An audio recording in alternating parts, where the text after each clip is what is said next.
dying, and with him, the world itself began to rot. Rivers turned black as ink. Crops withered into dust. Children woke screaming from nightmares of a darkness that had no name. And in the throne room of Aridale, beneath chandeliers that no longer sparkled, the royal oracle delivered a prophecy that would ignite a war between kingdoms. Only the touch of a pure maiden, a woman untouched by man, can break the curse. The problem? There were none left, not in all of Aridale, not a single one. The prince is about to risk everything. Don't miss the ending. If you're hooked, smash that subscribe button now and tell me in the comments, is it ever right to sacrifice one innocent for the sake of thousands? Chapter 1, The Cursed King. The sickness came on the night of the blood moon. King Malin of Aridale, once a warrior whose name alone could silence enemy armies, whose laughter could fill banquet halls, whose wisdom had brought 30 years of prosperity, collapsed during a feast celebrating the harvest. One moment, he was raising his goblet to toast the gods. The next, he was on the marble floor, convulsing. His eyes rolled back to show only white. The physicians came running. The priests came praying. But nothing helped. For 3 days, the king lay in his bed, his skin turning gray as ash, his breath shallow and rattling. His advisers whispered in corners. His wife, Queen Lyra, sat beside him day and night, holding his cold hand, watching the life drain from the man she'd loved for 4 decades. But it wasn't just the king who was dying. The land itself began to rot. It started with the roses in the palace garden, once vibrant red and gold. They turned black overnight, their petals falling like burnt paper. Then the fountains stopped flowing. The water in the wells turned brackish and foul. Farmers rode in from the outer villages with reports that made the court physicians go pale. Entire fields of wheat had withered in a single night.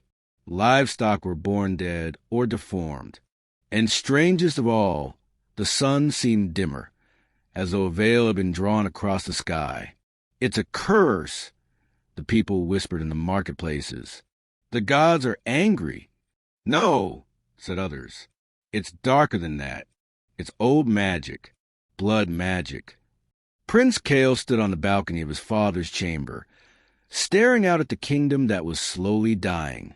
He was 28 years old, tall and broad-shouldered, with his father's strong jaw and his mother's dark, penetrating eyes.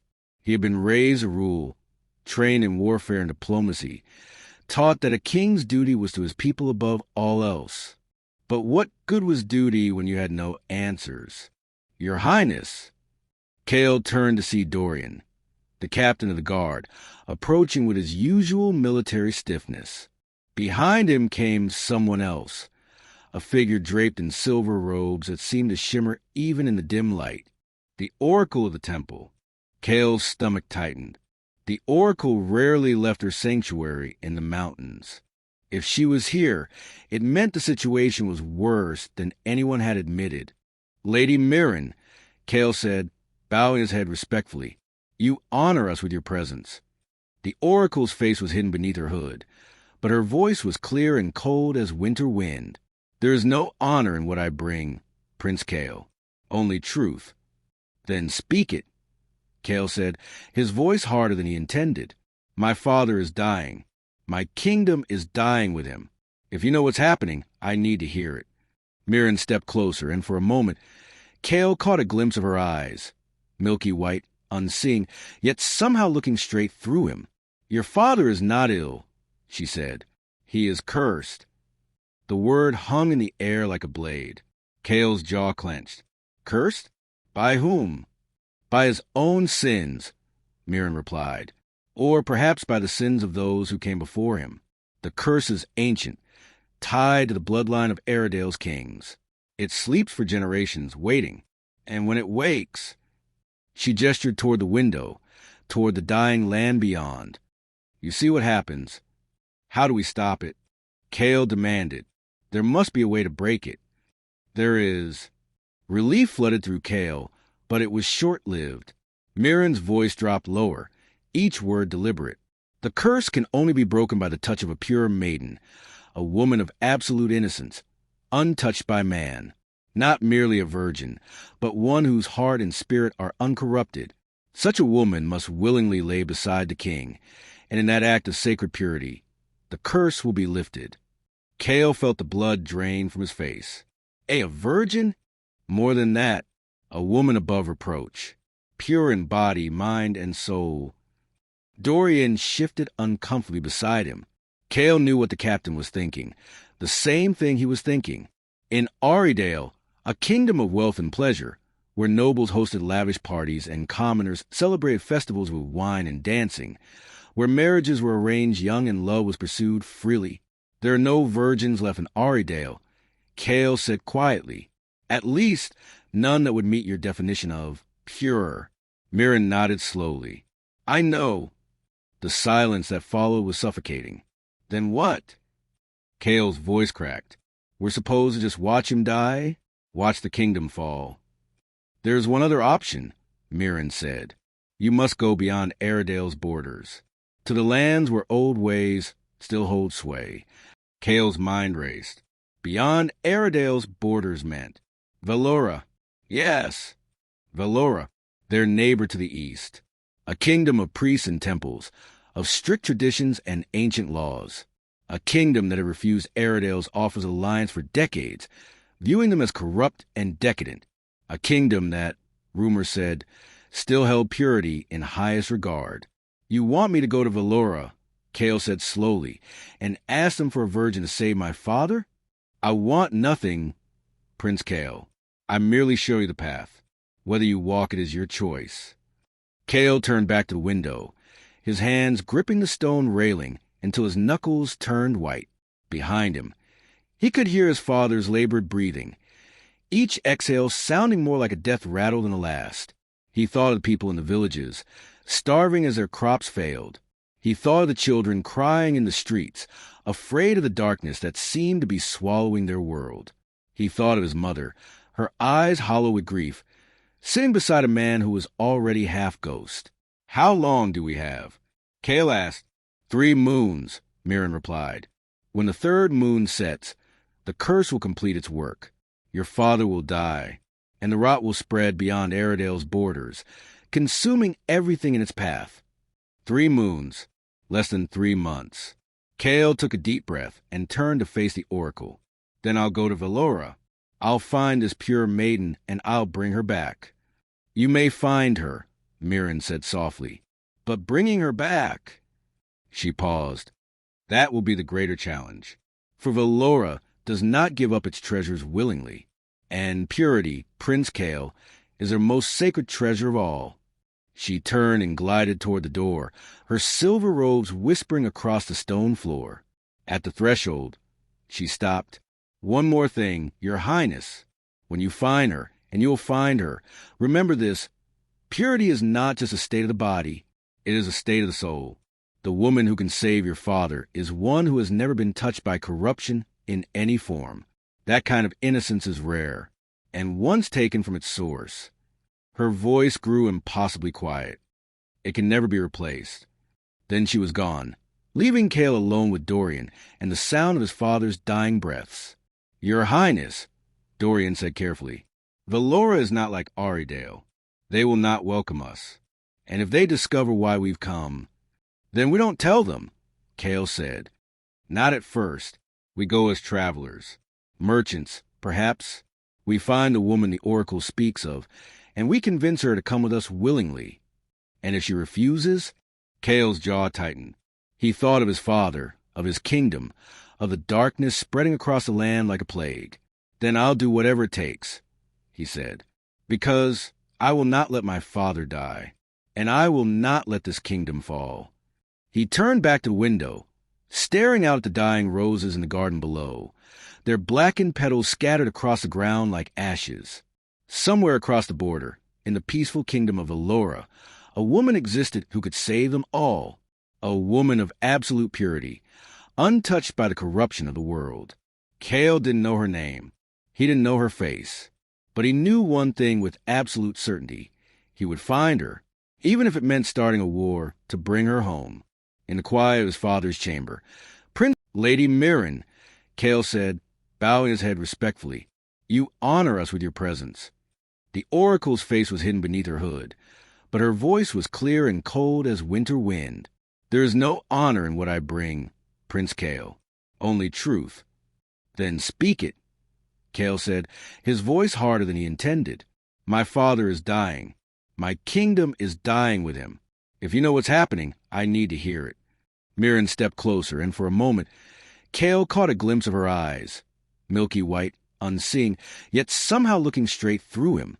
Your father is not ill, she said. He is cursed. The word hung in the air like a blade. Kael's jaw clenched. Cursed? By whom? By his own sins, Mirren replied, or perhaps by the sins of those who came before him. The curse is ancient, tied to the bloodline of Aridale's kings. It sleeps for generations, waiting, and when it wakes... She gestured toward the window, toward the dying land beyond. You see what happens. How do we stop it? Kael demanded. There must be a way to break it. There is. Relief flooded through Kael, but it was short-lived. Mirren's voice dropped lower, each word deliberate. The curse can only be broken by the touch of a pure maiden, a woman of absolute innocence, untouched by man, not merely a virgin, but one whose heart and spirit are uncorrupted. Such a woman must willingly lay beside the king, and in that act of sacred purity, the curse will be lifted. Kael felt the blood drain from his face. A virgin? More than that, a woman above reproach, pure in body, mind, and soul. Dorian shifted uncomfortably beside him. Kael knew what the captain was thinking, the same thing he was thinking. In Aridale, a kingdom of wealth and pleasure, where nobles hosted lavish parties and commoners celebrated festivals with wine and dancing, where marriages were arranged young and love was pursued freely. There are no virgins left in Aridale, Kael said quietly. At least, none that would meet your definition of pure. Mirren nodded slowly. I know. The silence that followed was suffocating. Then what? Kael's voice cracked. We're supposed to just watch him die? Watch the kingdom fall. There's one other option, Mirren said.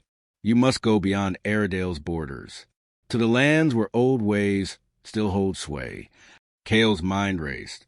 Beyond Aridale's borders meant Valora. Yes, Valora, their neighbor to the east. A kingdom of priests and temples, of strict traditions and ancient laws. A kingdom that had refused Aridale's offers of alliance for decades, viewing them as corrupt and decadent. A kingdom that, rumor said, still held purity in highest regard. You want me to go to Valora, Kael said slowly, and ask them for a virgin to save my father? I want nothing, Prince Kael. I merely show you the path. Whether you walk it is your choice. Kael turned back to the window, his hands gripping the stone railing until his knuckles turned white. Behind him, he could hear his father's labored breathing, each exhale sounding more like a death rattle than the last. He thought of the people in the villages, starving as their crops failed. He thought of the children crying in the streets, afraid of the darkness that seemed to be swallowing their world. He thought of his mother, her eyes hollow with grief, sitting beside a man who was already half ghost. How long do we have? Kael asked. 3 moons, Mirren replied. When the 3rd moon sets, the curse will complete its work. Your father will die, and the rot will spread beyond Aridale's borders, consuming everything in its path. 3 moons, less than 3 months. Kael took a deep breath and turned to face the oracle. Then I'll go to Valora. I'll find this pure maiden, and I'll bring her back. You may find her, Mirren said softly, but bringing her back... She paused. That will be the greater challenge. For Valora does not give up its treasures willingly, and purity, Prince Kael, is her most sacred treasure of all. She turned and glided toward the door, her silver robes whispering across the stone floor. At the threshold, she stopped. One more thing, Your Highness. When you find her, and you will find her, remember this. Purity is not just a state of the body, it is a state of the soul. The woman who can save your father is one who has never been touched by corruption in any form. That kind of innocence is rare, and once taken from its source, her voice grew impossibly quiet. It can never be replaced. Then she was gone, leaving Kael alone with Dorian and the sound of his father's dying breaths. "Your Highness," Dorian said carefully, "Valora is not like Aridale. They will not welcome us. And if they discover why we've come, then we don't tell them," Kael said. "Not at first. We go as travelers. Merchants, perhaps. We find the woman the oracle speaks of, and we convince her to come with us willingly. And if she refuses," Kael's jaw tightened. He thought of his father, of his kingdom, of the darkness spreading across the land like a plague. "Then I'll do whatever it takes," he said, "because I will not let my father die, and I will not let this kingdom fall." He turned back to the window, staring out at the dying roses in the garden below, their blackened petals scattered across the ground like ashes.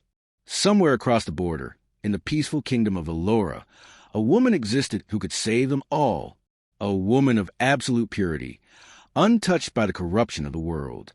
Kael didn't know her name. He didn't know her face. But he knew one thing with absolute certainty. He would find her, even if it meant starting a war, to bring her home. In the quiet of his father's chamber. Chapter 2, The Forbidden Name. The border between Aridale and Valora was marked not by walls or soldiers, but by a river, the Silver Vein, they called it. A ribbon of crystalline water that wound through the valley like a serpent of light.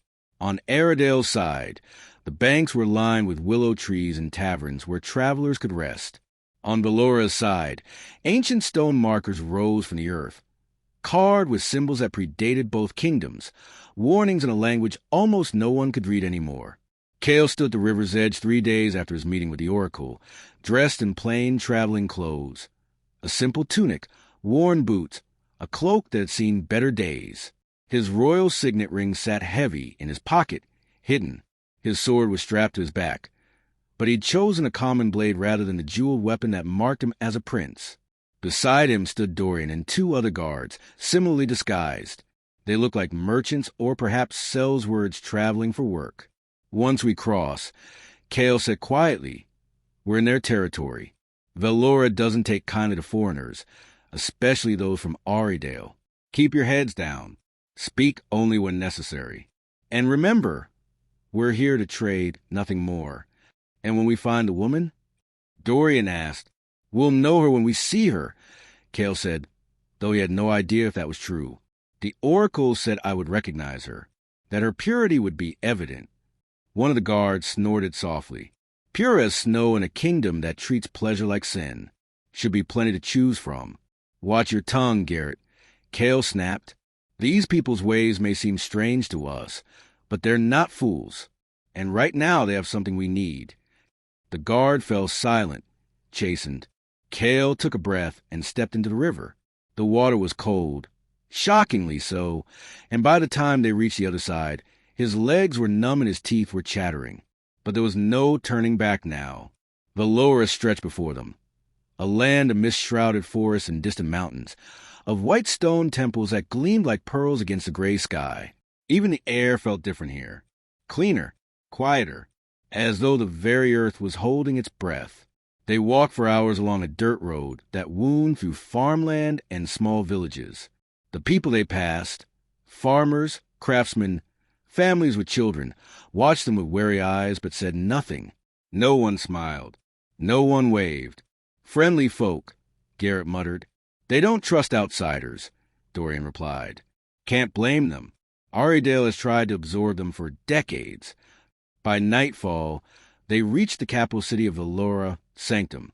It was nothing like the grand cities of Aridale, with their sprawling markets and rowdy taverns. Sanctum was built entirely of white stone, its buildings rising in elegant tiers around a central temple that dominated the skyline. The streets were clean, almost eerily so, and the people moved with a quiet purpose that felt more like ritual than daily life. Kael and his men found lodging at a modest inn on the city's edge. The innkeeper, a thin woman with steel gray hair and sharp eyes, took their coin but offered no conversation. She showed them to their rooms, told them breakfast would be served at dawn, and disappeared without another word. "I feel like we're being watched," Garrett said as they gathered in Kael's room that evening. We probably are, Kael replied. He stood at the window, looking out at the city below. Lights flickered in windows. Somewhere, temple bells rang the evening prayer.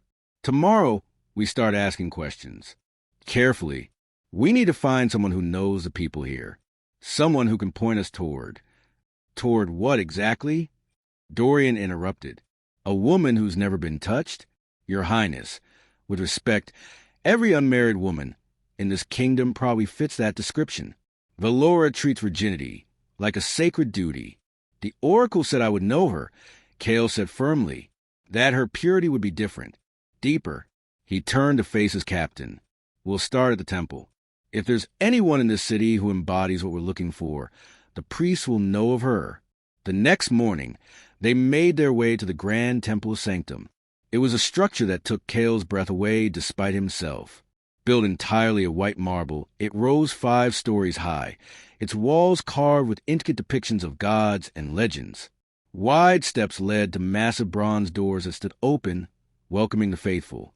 Inside, the air was thick with incense, sandalwood and myrrh, jasmine, and something else Kael couldn't name. The ceiling soared overhead, painted with scenes of creation and redemption. Dozens of people knelt on cushions, their heads bowed in prayer, their voices rising in a soft, wordless chant. A priestess approached them, young, perhaps 20, her head covered by a white veil. Welcome to the House of Light, she said softly. Have you come to pray? We have, Kael said, bowing his head respectfully. We're travelers from the West. We've heard much about Valora's devotion to the old ways. We hope to learn more. The priestess studied him for a moment, her eyes lingering on Kael's face. Then she smiled, a small, polite expression that didn't quite reach her eyes. The temple welcomes all who seek truth. There will be a service at noon. You are invited to attend. Thank you, Kael said. We're also looking for someone. A healer, perhaps, or someone known for their charitable work. We have a companion who is ill, and we've heard that Valora's healers are the finest in the land. It was a lie, but a plausible one. The priestess's expression shifted slightly. There are many healers in Sanctum, but if you seek the best... She paused, as though weighing her words. There is one. Her name is Lyra. She lives in the eastern quarter with her mother, who was once a temple healer herself. But I must warn you, Lyra is not easily found. She tends to those who cannot pay, and she does not advertise her services. Lyra, Kael repeated, committing the name to memory. Thank you. You've been most kind. The priestess inclined her head and drifted away, back toward the altar. Garrett leaned close. Think that's her? Maybe, Kael said. Or maybe she's just a healer. Either way, we need to find her. They left the temple and made their way to the eastern quarter, a quieter part of the city where the buildings were smaller and the streets narrower. Here, the people seemed less guarded, more willing to offer directions when Kael asked about a healer named Lyra. Oh, you mean the girl with the kind eyes? An elderly man said, pointing down a side street. She'll be at the market today. Wednesdays, she always goes to buy herbs. The market was a modest affair compared to grand bazaars of Aridale, but it was lively enough. Vendors sold vegetables and bread, pottery, and cloth. Children chased each other between the stalls while their mothers haggled over prices. And there, at a stall selling dried flowers and medicinal herbs, Kael saw her. She was turned away from him, examining a bundle of lavender. But even from behind, there was something about her that made him stop in his tracks. She wore a simple dress of pale blue linen, her dark hair braided down her back. She was tall and slender, her movements graceful as she spoke with the vendor. Then she turned, and Kael forgot how to breathe. She was beautiful, but it wasn't her beauty that struck him. It was something else, something in the way she held herself, with a quiet confidence that had nothing to do with pride. Her face was open and serene, her eyes a deep brown that seemed to hold both wisdom and innocence in equal measure. She smiled at the vendor, a genuine smile, full of warmth, and handed over a few coins. Then she gathered her herbs and turned to leave. Without thinking, Kael moved to intercept her. "Excuse me," he said, his voice rougher than he intended. "Are you Lyra? The healer?" She stopped, tilting her head slightly as she studied him. Up close, she was even more striking. There was a softness to her features, but also strength in the set of her jaw, the steadiness of her gaze. "I am," she said carefully. "And you are—" "Kael," he said, deciding to use his real name, or part of it, at least. "I'm a traveler. I heard you might be able to help with an illness." Her expression shifted to concern. "What kind of illness?" "It's complicated," Kael said, "and not something I can explain here. Is there somewhere we could talk? Somewhere private?" For a moment, Lyra hesitated. Her eyes flicked to Dorian and the others, who stood a respectful distance away. Then she looked back at Kael, and he saw her making a decision. "There's a garden behind the temple," she said. "It's quiet this time of day. Meet me there in an hour." Before Kael could respond, she was gone, disappearing into the crowd with her basket of herbs. Dorian appeared at his side. "Well, that's her," Kael said quietly. "I don't know how I know, but that's her. She's engaged, you know." Kael turned sharply. "What?" "I asked around while you were watching her," Dorian said. "Lyra, the healer. She's betrothed to Prince Aiden of Valora. Has been since childhood. The wedding is set for 3 months from now. 3 months. The exact time frame the oracle had given him." Kael felt something cold settle in his chest. Of course the one woman who could save his father would be promised to someone else, would be promised a royalty, would be, in every sense, untouchable. "This changes nothing," Kael said, his voice hard. "We still need her. My father is still dying, and I will do whatever it takes to bring her back to Aridale, even if it means stealing her from her betrothed." Dorian asked quietly, "Even if it means starting a war?" Kael looked back toward the market, though Lyra was long gone. "Even then," he said, because the truth was, he had no choice. His kingdom was dying. His father was dying. And this woman, Lyra, with her kind eyes and gentle smile, with her purity that seemed to radiate from her like light, was the only hope they had left, even if taking her destroyed everything. Chapter 3. The Prince's Quest. The temple garden was exactly as Lyra had described. Quiet, secluded, a sanctuary within a sanctuary. Ancient oak trees spread their branches overhead, filtering the afternoon sun into patterns of gold and shadow. Stone benches sat beside a small pond where lotus flowers floated on still water. The air smelled of jasmine and wet earth, and the only sound was the soft trickle of fountains somewhere deeper in the garden. Kael arrived early. His nerves pulled taut as bowstrings. He'd left Dorian and the others at the inn with strict instructions not to follow. This conversation needed to happen alone, without witnesses, without the weight of guards and duty hovering over it. He paced along the edge of the pond, rehearsing what he would say. How did you ask someone to give up everything they knew to save a stranger? How did you explain a curse that sounded like a tale from a children's book? How did you convince a woman promised to a prince that she needed to come with you instead? You seemed troubled. Kael spun around. Lyra stood at the garden entrance, her basket of herbs set aside, her hands folded in front of her. She'd removed the shawl she'd worn at the market, and in the dappled sunlight, she looked almost ethereal, like something painted rather than real. "I am," Kael admitted, deciding that honesty might be his only weapon here. "More trouble than you could possibly know." Lyra moved closer, her steps measured and graceful. "Then perhaps you should sit. Troubles are easier to bear when you're not carrying them while standing." Despite everything, Kael found himself smiling. "Is that healer's wisdom?" "It's common sense," Lyra replied, settling onto one of the stone benches. She gestured to the space beside her. "Now, tell me about this illness you mentioned. Who is it that needs healing?" Kael sat, keeping a respectful distance between them. Up close, he could see the small details he'd missed before, the scatter of freckles across her nose, the calluses on her hands from her work, the way her eyes reflected the green of the leaves above them. "My father," he said. "He's dying." The lie came easier than he expected, twisted just enough around the truth to be believable. Lyra's expression softened immediately.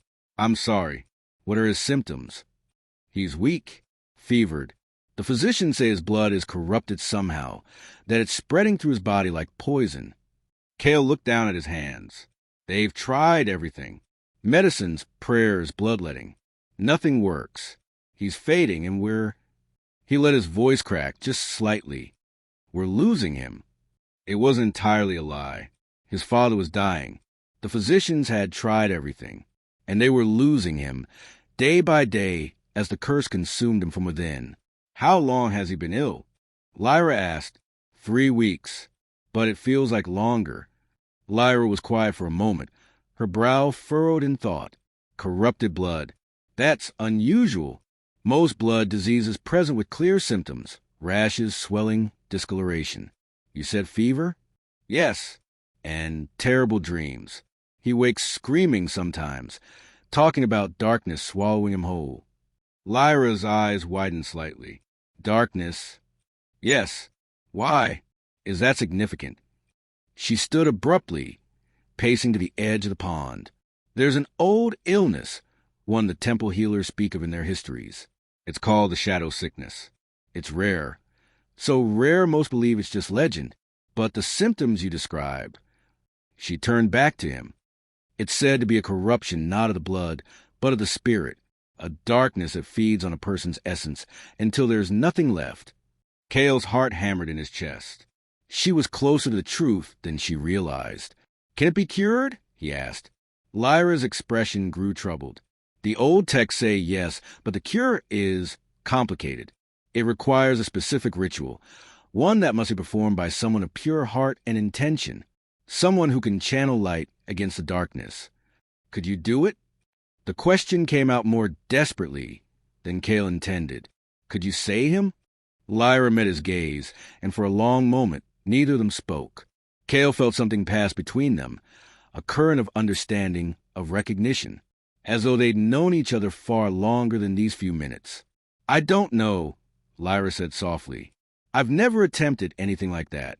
And even if I could, I would need to see your father to assess his condition properly. Where is he? Here it was, the moment where everything could fall apart. He's in Aridale, Kael said. Lyra's entire body went still. Aridale? Yes. You're from Aridale. It wasn't a question. I am. Lyra took a step back, her hand moving to the small pendant at her throat, a silver symbol of Alora's goddess. You lied to me. You said you were a traveler from the West. I am a traveler, Kael said, standing slowly, his hands raised in a gesture of peace. And I did come from the West.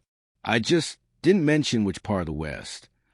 Aridale and Valora have been enemies for generations, Lyra said, her voice tight. Your people think we're backward and superstitious. They mock our traditions, our beliefs. And now you come here, disguised, lying about who you are, asking me to... She stopped, realization dawning in her eyes. You want to go to Aridale, to leave Valora. Please, Kael said. Just listen. No. Lyra shook her head, already backing toward the garden entrance. I won't. I can't. Do you have any idea what you're asking? I'm betrothed to Prince Aiden. I have responsibilities here, obligations. My father is dying. The words burst from Kael with more force than he intended, echoing off the garden walls. Not just dying, being consumed by something ancient and evil. Something that's not only killing him, but destroying everything around him. Crops are failing. Water is turning foul. Children are starving. And you, he pointed at her, his hand trembling.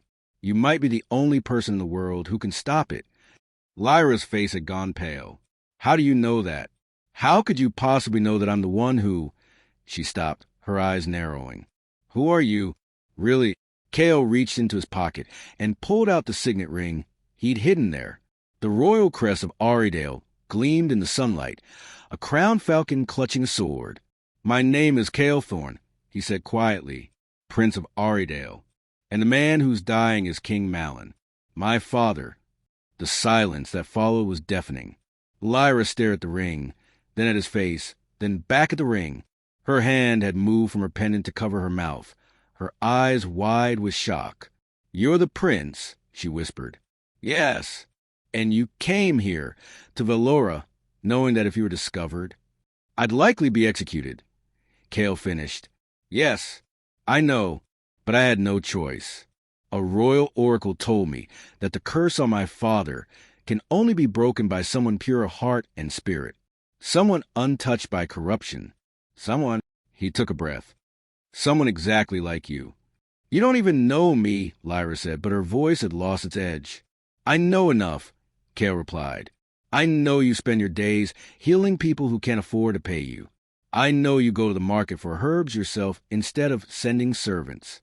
I know that when you smile at a vendor, it's genuine, not performative. And I know that when I look at you, I see something I haven't seen in years. He paused. Hope. Lyra's eyes glistened with unshed tears. Even if what you say is true, even if I could help your father, I can't just leave. He's a good man. He loves me. Our marriage will unite two of Valora's most powerful families. The kingdom is counting on me. And what about the kingdom that's counting on me? Kael asked quietly. The thousands of people who are dying because of a curse I had no hand in creating? Don't they deserve hope too? That's not fair, Lyra said. No, Kael agreed. It's not. None of this is fair. But it's the truth. Lyra turned away from him, her arms wrapped around herself as though she were cold despite the warmth of the afternoon. Kael watched her, his heart aching with a mixture of desperation and something else. Something he didn't want to name. I need time, Lyra said finally. Time to think, to pray, to... We don't have time, Kael interrupted. The oracle said we have 3 moons. After that, he couldn't bring himself to finish the sentence. Lyra looked at him over her shoulder. 3 moons. Yes. That's when my wedding is scheduled, she said softly. 3 moons from now. The coincidence, if it was a coincidence, hung between them like fate itself. Then perhaps, Kael said carefully, this was meant to happen. Perhaps the gods brought us together for a reason. Or perhaps, Lyra countered, you're asking me to betray everything I believe in, everyone who loves me, for a man I've never met and a curse I'm not sure I can break. Yes, Kael said simply. That's exactly what I'm asking. Because I have nowhere else to turn. Because my kingdom is dying, and you're the only light I've seen in weeks of darkness. Because he stopped himself before he said too much. But Lyra was looking at him now, really looking at him, and he wondered if she could see it. The desperation, yes, but also the truth of what he felt, that in the span of an hour, she'd become more important to him than any crown or kingdom. I'll think about it, Lyra said finally, but I can't promise anything. And if I decide to help you, she straightened, her voice growing stronger. It won't be for Aridale. It won't be for politics or alliances.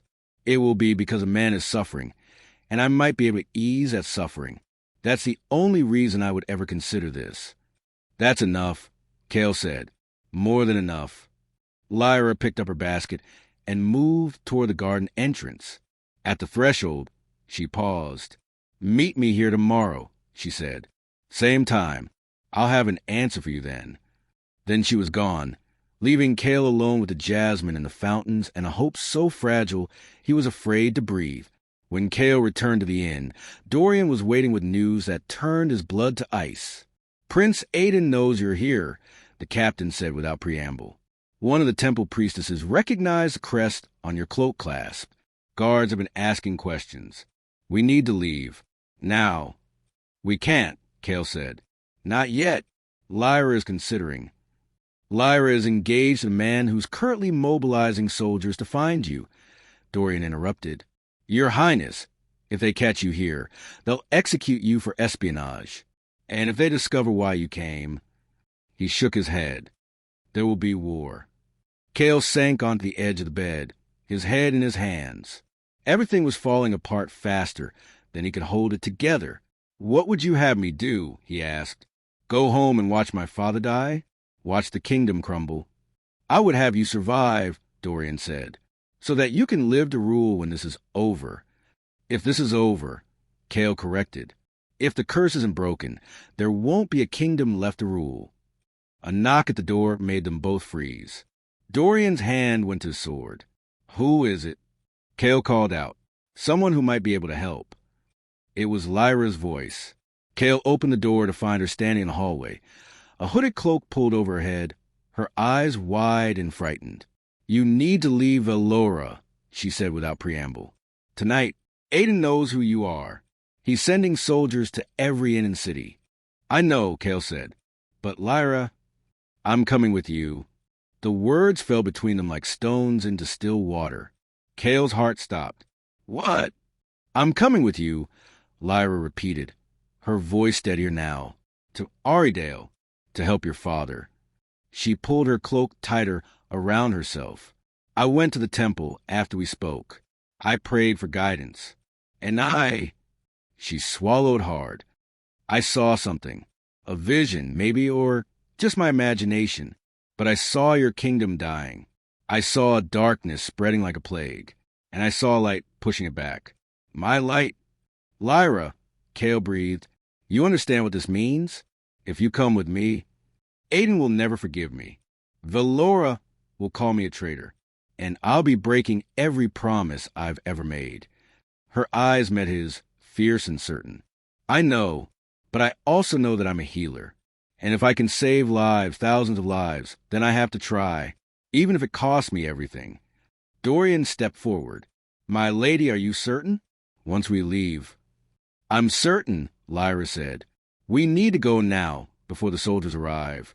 I know a way out of the city, through the old catacombs beneath the temple. It will take us to the forest beyond the walls." Kael wanted to argue, to give her one more chance to reconsider, but the determination in her eyes told him it would be useless. "Then we go," he said. "Now." They gathered their belongings in minutes. Traveling packs, weapons, what little coin they had left.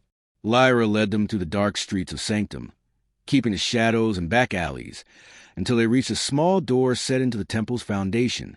"This way," she whispered, producing a key from beneath her cloak. "Stay close and stay quiet."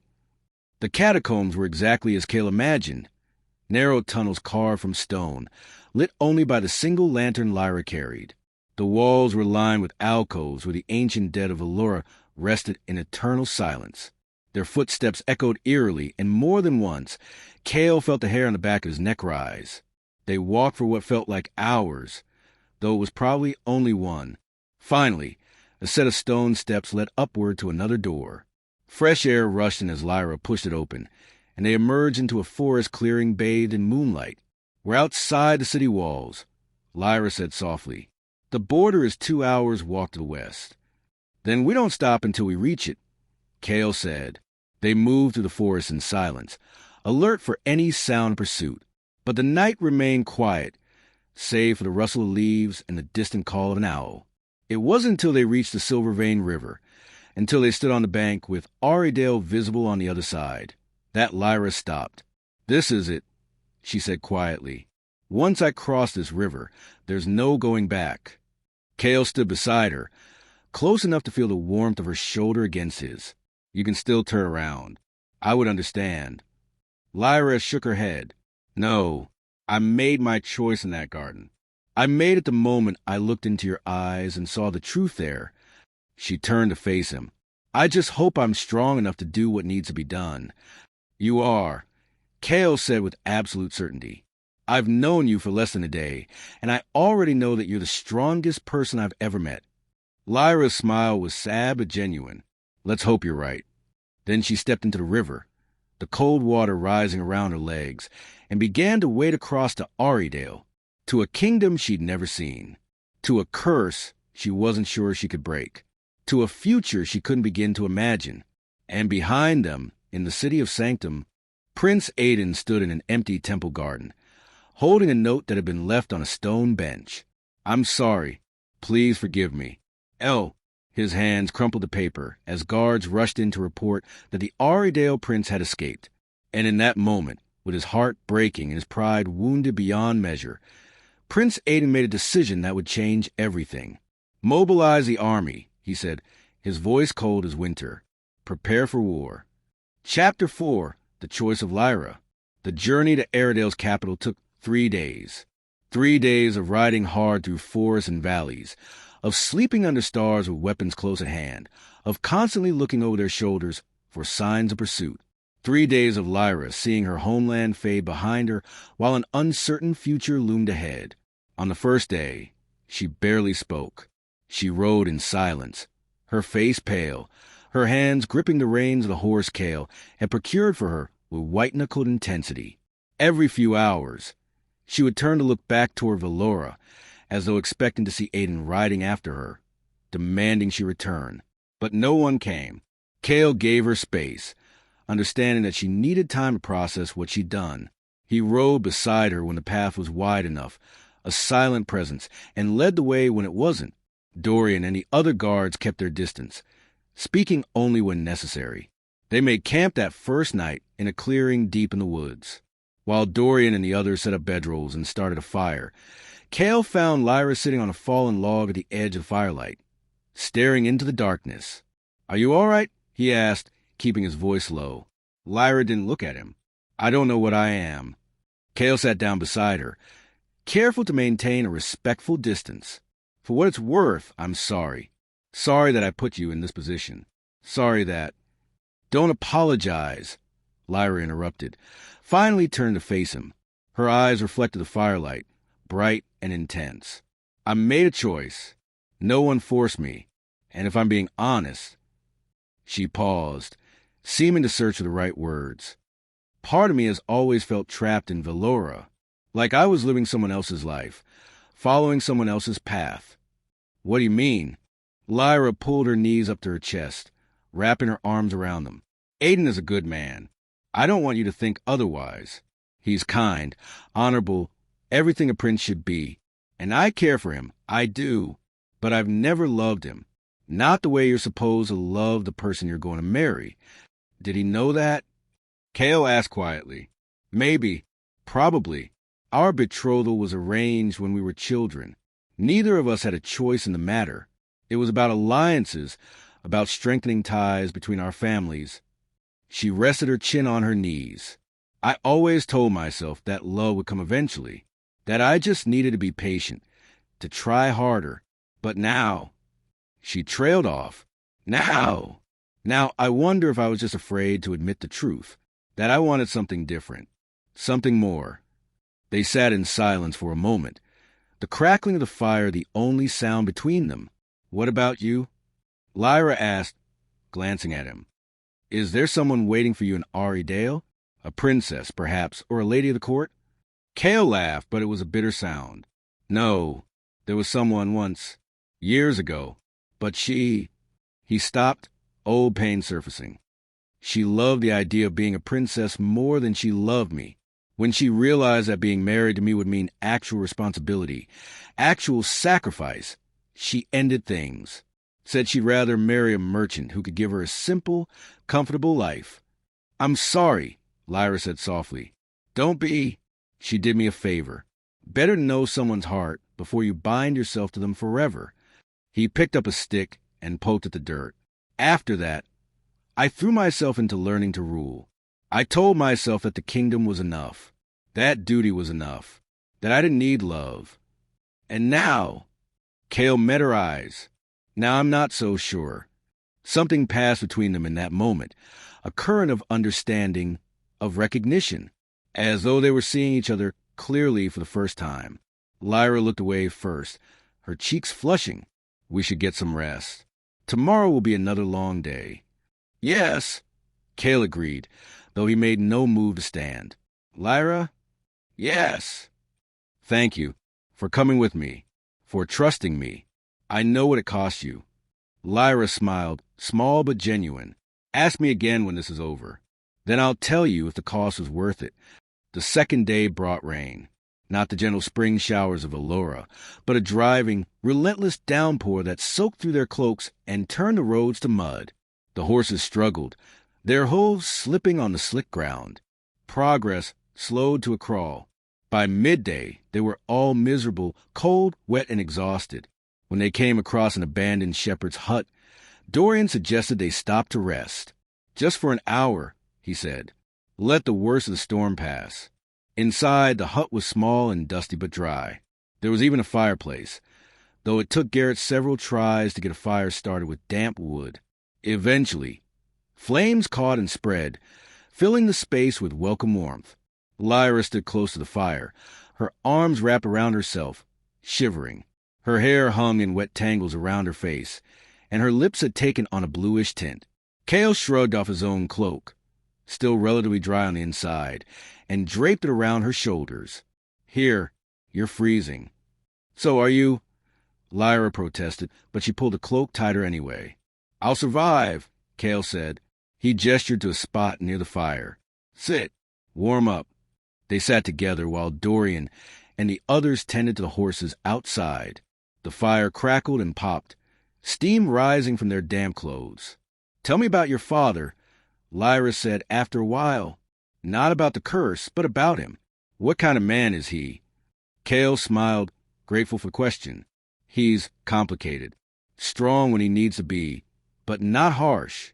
He taught me that a king's power comes not from fear, but from the love and respect of his people.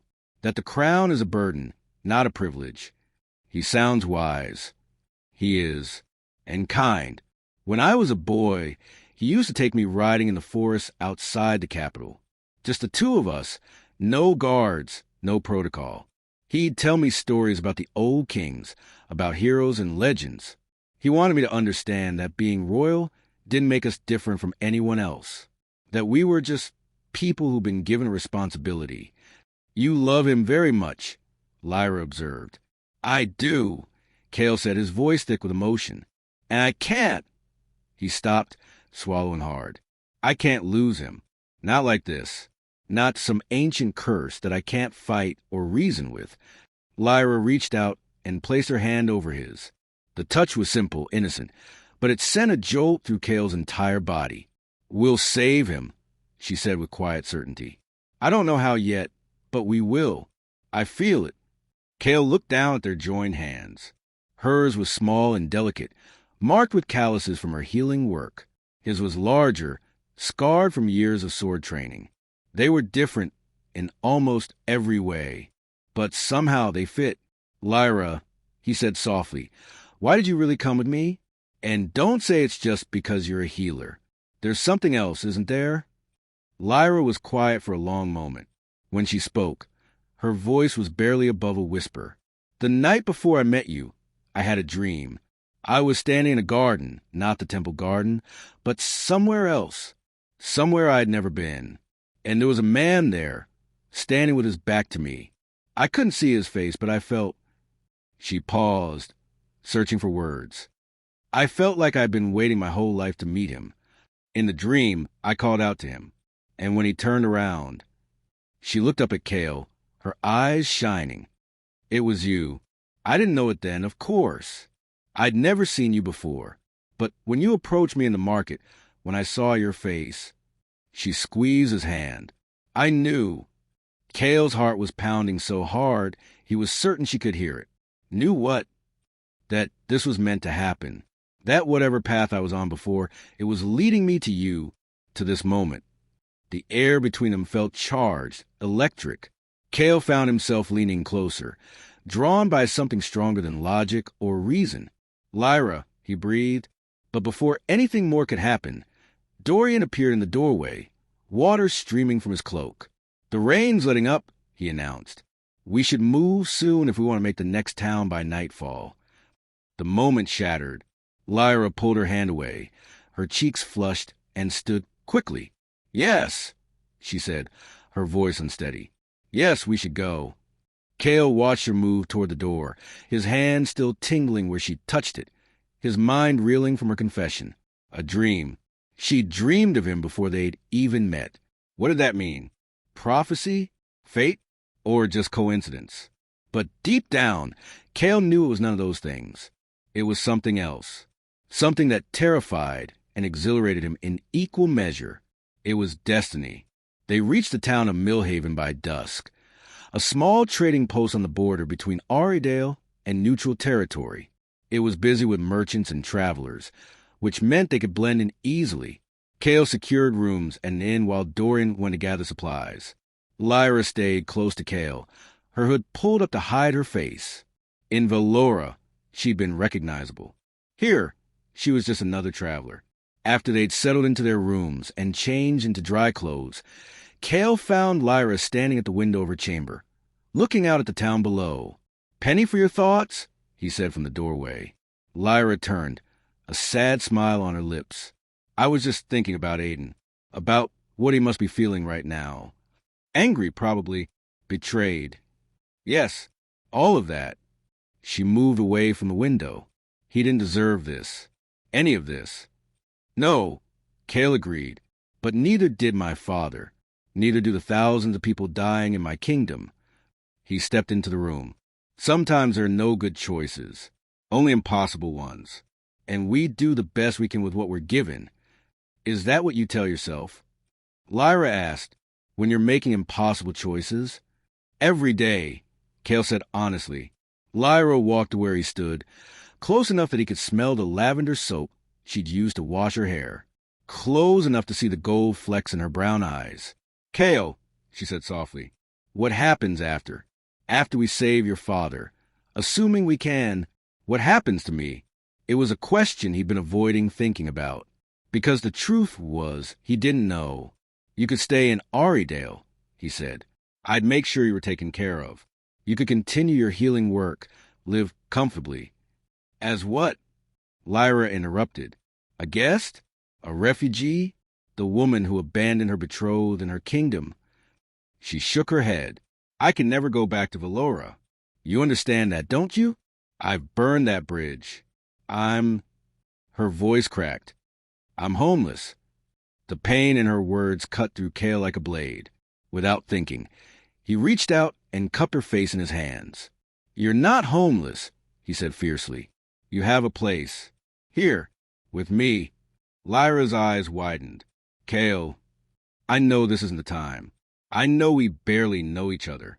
But Lyra, from the moment I saw you in that market, something changed. And it's not just because you can save my father. It's..." He struggled to find the words. "It's you. Your kindness. Your courage. The way you gave up everything without hesitation, because it was the right thing to do. I've never met anyone like you. And He stopped himself before he said too much. Before he confessed feelings that had no right to exist after only 3 days. But Lyra was looking at him with such intensity, such raw emotion, that he couldn't look away. "Say it," she whispered. "Whatever you were going to say. Say it." "I'm falling in love with you," Kael said, the words tumbling out before he could stop them. "I know it's madness. I know it's too soon. But it's the truth." For a moment, Lyra just stared at him. Then, slowly, she reached up and placed her hands over his, where they still cradled her face. "It's not madness," she said softly, "because I feel it too. This pull between us. Like gravity. Like fate." She smiled, tears glistening in her eyes. "Maybe that dream I had was trying to tell me something. That you were coming. That everything I thought I wanted was just preparation for what I actually needed." Kael's thumb brushed across her cheek, wiping away a tear that had escaped. "And what do you need?" "You," Lyra breathed. "I need you." The kiss, when it came, was inevitable, soft at first, tentative, as though they were both afraid the moment might shatter. But then Lyra leaned into him, her hands sliding up the tangle in his hair, and Kael wrapped his arms around her waist, pulling her closer. The kiss deepened, became something more, an exchange of promises neither of them had words for, a recognition that whatever happened next, whatever challenges they faced, they would face them together. When they finally broke apart, both breathless, Lyra rested her forehead against his chest. "This is forbidden," she murmured. "Everything about this is forbidden." "I know," Kael said, his lips brushing her hair. "But I don't care. Do you?" Lyra looked up at him, her eyes blazing with determination and desire and something that looked a lot like love. "No," she said, "I don't care at all. Sometimes the heart chooses a path the mind can't understand. Lyra and Kael have crossed a line there's no coming back from. But was it destiny, or will their growing love destroy everything they're trying to save? What do you think?" Can love born from desperation ever truly last? Share your thoughts in the comments below. The next morning, they set out early for the capital of Aridale. The landscape had begun to change, the lush forest giving way to rolling hills and farmland. But even here, miles in the heart of the kingdom, signs of the curse were visible. Fields lay barren. Trees stood skeletal and leafless. The few people they passed looked gaunt and afraid. "This is what it's doing," Kael said grimly as they rode past an abandoned farmhouse. "This is what I'm trying to stop." Lyra's expression was troubled. "The corruption is spreading faster than I expected. If it's like this here, I can't imagine what it's like closer to the capital." "You'll see soon enough," Kael said. "We should reach the city by tomorrow evening." That night, they camped in the ruins of an old watchtower. Dorian took first watch while the others tried to rest. But sleep eluded Kael. He lay on his bedroll, staring up at the stars, thinking about everything that had happened in the past few days. He'd found a woman who could save his father. He brought her back to Aridale. He should be relieved, triumphant even, but all he felt was dread, because he knew what came next. Lyra would have to perform the ritual. She would have to lay beside his father, channel her purity, her light, to break the curse. And Kael couldn't shake the memory of the oracle's words. Once taken from its source, it can never be replaced. What did that mean? Would the ritual harm Lyra? Would it take something from her that she could never get back? Can't sleep either? Kael turned to find Lyra sitting up on her own bedroll, a blanket wrapped around her shoulders. "Too much on my mind," he admitted. Lyra stood and walked over to him, settling down beside his bedroll. "Want to talk about it?" "I'm afraid," Kael said simply. "Afraid of what the ritual might do to you. Afraid that in saving my father, I might be destroying you." Lyra was quiet for a moment. Then she took his hand in hers, threading their fingers together.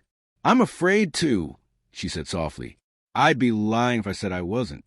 But Kael, I've spent my whole life healing others. Sometimes that means putting myself at risk. Sometimes it means giving up something precious so that someone else can live." She squeezed his hand. "If that's what this is, if that's what the ritual requires, then I'll do it. Gladly. You say that now, but—" "I mean it," Lyra interrupted. "Whatever happens, it will be worth it, because your father deserves to live. Your kingdom deserves to be saved. And you—" She brought their joined hands to her lips, kissing his knuckles. "You deserve to have your father back." Kael pulled her down beside him, wrapping his arms around her. She fit against him perfectly, her head tucked beneath his chin, her breath warm against his neck. "Promise me something," he whispered. "What?" "Promise me that no matter what happens, you won't regret this. Any of this." Lyra tilted her head back to look at him, her eyes serious. "I promise. Because meeting you, choosing this path, it's the first time in my life I felt truly alive. And I wouldn't trade that for anything."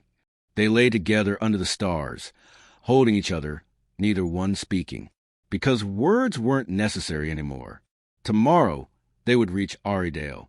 Tomorrow, everything would change. But tonight, they had this moment of peace, of connection, of love acknowledged even if it couldn't be fully expressed. And for now, that was enough. Chapter 5, Betrayal and Flight.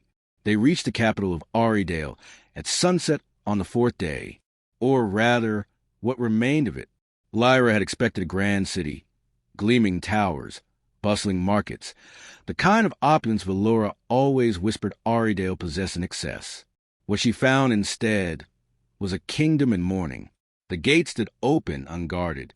The streets that should have been filled with evening crowds were nearly empty.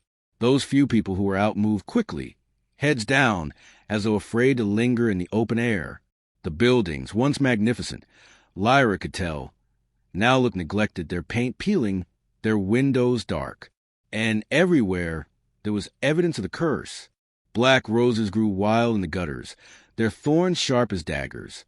The fountains that should have sparkled with water sat dry and cracked. Even the sky above the city seemed dimmer, as though the sun itself was reluctant to shine here.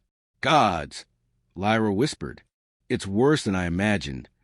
Kael's jaw was tight as he guided his horse through the empty streets. It's gotten worse even since I left. The curse is accelerating. They rode through the city in silence until they reached the palace, a massive structure of white stone that rose in the center of the capital like a crown. But even here, decay had taken hold. The gardens were dead. The windows were draped in black cloth. Guards stood at attention, but their faces were gaunt, their eyes hollow. This was a palace preparing for a funeral. Kael dismounted and helped Lyra down from her horse. The moment her feet touched the ground, she felt a wrongness in the very air, like a wound that wouldn't heal. "Can you feel it?" she asked quietly. Kael nodded. "The curse. It radiates from the palace, from my father's chambers." A woman emerged from the palace entrance, tall and regal despite the grief etched into her face. She wore a gown of deep purple, her silver hair braided in an elaborate crown. "Queen Lyra." "Kael," she breathed, and suddenly she was running, her dignity forgotten, throwing her arms around her son. "Thank the gods. Thank the gods you're home." Kael held his mother tightly, and Lyra saw his shoulders shake with emotion he'd been holding back for days. "I'm here, mother. I'm here, and I brought help." The queen pulled back, her eyes red-rimmed from crying. Then she noticed Lyra, and her expression shifted to confusion. "This is Lyra," Kael said quickly. "She's a healer from Valora. She's here to help Father." Ilara's eyes widened. "Valora? But how did you—" She stopped, understanding dawning. The pure maiden. The oracle said he would find her. "I did," Kael said, "and she came willingly." Ilara turned to Lyra, taking both her hands in a grip that was surprisingly strong. "Thank you," she said, her voice thick with emotion. "Thank you for coming, for giving us hope when we had none left." "I'll do everything I can, Your Majesty," Lyra said softly. "But I need to see the king. I need to understand the nature of the curse before I attempt to break it." "Of course. Come. He's been asking for you, or rather, asking if Kael had returned. He knows time is running out." They followed the queen through corridors that grew progressively darker as they approached the king's chambers. Servants moved like ghosts through the halls, their faces masked of despair. Lyra could feel the curse growing stronger with each step, pressing against her like a physical weight. Finally, they reached a set of double doors guarded by 2 soldiers. Ilara nodded to them, and they pulled the doors open. The king's chamber was vast but felt claustrophobic. Heavy curtains blocked most of the light. Candles flickered everywhere, casting dancing shadows on the walls. And in the center of the room, in a massive bed draped in black velvet, lay King Malin. Lyra's breath caught. He looked like a corpse already. His skin was gray as ash, stretched tight over bones that seemed too prominent. His eyes were closed, his breathing shallow and labored. Black veins spiderwebbed across his exposed arms and neck, pulsing with something that looked like liquid shadow. "Father," Kael whispered, moving to the bedside. He took his father's hand, and Lyra saw the king's eyelids flutter. "Kael," the voice was barely audible, more breath than sound. "You came back." "I did, and I brought someone who can help you." Kael looked at Lyra, gesturing her forward. Lyra approached slowly, every instinct she had, as a healer, screaming warnings. This was no ordinary illness. This was something ancient and malevolent, something that existed in the space between life and death. She placed her hand on the king's forehead, and immediately she felt it. The curse, alive and hungry, feeding on his life force like a parasite. "Your Majesty," she said softly, "can you hear me?" Malin's eyes opened, focusing on her with difficulty. "Who are you?" "My name is Lyra. I'm a healer. Your son brought me from Valora to help break the curse." The king's lips twitched in what might have been a smile. "Valora, he went to our enemies for me?" "He would go anywhere for you," Lyra said. "He loves you very much." Malin's gaze shifted to Kael. "My son, always doing the impossible." His breathing grew more labored. "The oracle told you what must be done?" "Yes," Kael said. "The ritual. Lyra is willing." "No." The word came out stronger than anything else Malin had said. "You don't understand. The ritual will destroy her." Silence fell over the room like a shroud. "What do you mean?" Lyra asked, her voice steady despite the fear suddenly coiling in her stomach. Malin struggled to sit up, and Alara rushed to support him with pillows. "The curse feeds on life, on purity. To break it, you must give it something pure to consume instead. Your innocence, your light." He coughed, and black liquid stained his lips. "It will take everything. You are everything that makes you pure." "Father, no," Kael said, his voice breaking. "The Oracle said." "The Oracle told you what you needed to hear, to find her, but she didn't tell you the cost." Malin's eyes found Lyra's again. "Child, if you do this, you will save me. But you will lose yourself. Your gift, your innocence, your very soul will be corrupted, consumed." Lyra felt the blood drain from her face. "I'll die." "Worse," Malin whispered. "You'll live, but you'll become hollow, empty, a shell with no light inside." The room spun. Lyra stumbled backward, and Kael caught her, his arms wrapping around her waist. "Then we won't do it," Kael said fiercely. "We'll find another way. There has to be another way." "There isn't," Malin said. "I've looked. The court magicians, the priests, everyone. This is the only way, and I won't allow it. I won't let an innocent girl sacrifice herself for me." "But the kingdom," the queen began. "The kingdom will survive," Malin interrupted, his voice growing weaker. "It always does. But I will not build its survival on the destruction of a child's soul." He collapsed back against the pillows, his strength spent. The room fell silent except for his labored breathing. Lyra's mind was reeling.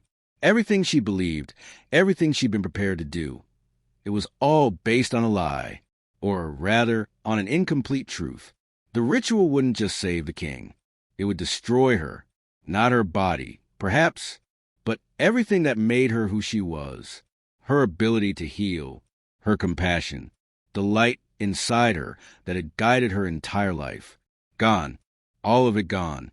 "Lyra," Kael said softly, turning her to face him. His eyes were swimming with tears. "We're leaving. Right now.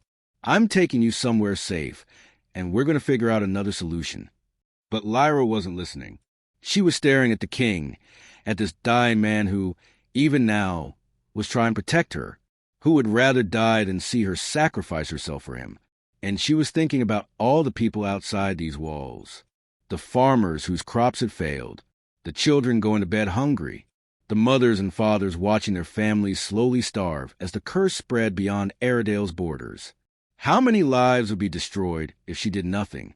How many souls would be lost because she was too afraid to give up her own? "Your Majesty," Lyra said, her voice surprisingly steady, "if I perform this ritual, if I give up my purity to break the curse, will it work? Will it definitely work?" "Lyra, no," Kael started, but she silenced with a look. Malin studied her for a long moment. "Yes," he said finally, "it will work. The curse will be broken. I will live. The kingdom will heal. But you—" "I understand," Lyra said. "I understand the cost." She pulled away from Kael and knelt beside the king's bed, taking his hand in both of hers. "I came here to save you," she said softly, "to save your kingdom. And that hasn't changed. The cost is higher than I expected. Yes. But does that really matter? If I can stop this curse, if I can prevent thousands of deaths—" Her voice cracked. "How can I choose my own soul over all those lives?" "Because your soul matters," Kael said, his voice raw with emotion. He knelt beside her, his hand on her shoulder. "Lyra, you matter, not just as a healer, not just as the woman who can break the curse, but as yourself. And I won't let you do this. I won't let you destroy yourself, even to save my father." Lyra turned to him, tears streaming down her face. "Kael, I love you. Do you understand that? I love you. And because I love you, I can't let your father die. I can't let your kingdom fall. Even if it means—" She couldn't finish the sentence. "I love you, too," Kael said desperately, "which is exactly why I can't let you do this. Please, Lyra, Please don't ask me to watch you destroy yourself. Lyra cupped his face in her hands, memorizing every detail. The strong line of his jaw, the tears on his cheeks, the love and anguish in his eyes. Then don't watch, she whispered. Before anyone could stop her, she stood and turned to the oracle, who had been standing silently in the corner of the room throughout the entire conversation. Tell me how to perform the ritual. Lyra said, Tell me what I need to do. Lyra, no. Kael lunged for her, but Dorian caught him, holding him back. No, I won't allow this. I won't. It's not your choice, Lyra said, her voice breaking. She looked at him one last time, drinking in the sight of him. It was never your choice. It was always mine. And I choose this. I choose to save them. All of them. She turned back to the oracle. Tell me, she repeated. The oracle stepped forward, her milky eyes somehow seeing straight through to Lyra's soul. You must lie beside the king, she said quietly. Skin to skin, so the purity can transfer. And then you must speak the words of unbinding, channeling all your light, all your innocence, into breaking the curse. She paused. When it's over, the curse will be gone. The king will live. But you, her voice softened with something that might have been pity. You will be forever changed. Lyra nodded, her jaw set with determination. When? Now, the oracle said, before you lose your courage, before dawn breaks. The ritual must be completed while the moon is still in the sky. Then we do it now, Lyra said. No. Kael's voice broke with anguish. Lyra, please. I'm begging you. Don't do this. We'll find another way. We'll. But Lyra had already turned away from him, unable to bear the pain in his eyes, unable to bear the knowledge that she was breaking both their hearts. Everyone leave, she said quietly, except the king and the oracle. I need. Her voice wavered. I need to do this alone. Queen Lyra was crying openly now. Child, are you certain? Truly certain? I'm certain, Lyra said, though inside she was screaming. One by one, they filed out, Dorian, the guards, the servants. The queen lingered, pressing a kiss to Lyra's forehead. Thank you, she whispered. We will never forget this. Never. Then she was gone, leaving only Kael. He stood in the doorway, his face a mass of agony. I can't lose you, he said. Not like this. Not when I just found you. Lyra crossed the room and stood before him, close enough to feel the heat of his body, to see the tears tracking down his face. You're not losing me, she said, though they both knew it was a lie. A part of me will always be yours. No curse can take that away. She kissed him then, a desperate, aching kiss that tasted of salt and goodbye. Kael crushed her against him, his hands tangling in her hair, as though he could hold her there forever. But forever was a luxury they didn't have. When they finally broke apart, Lyra stepped back, putting distance between them before her resolve could crumble. Go, she said. Please, don't make this harder than it already is.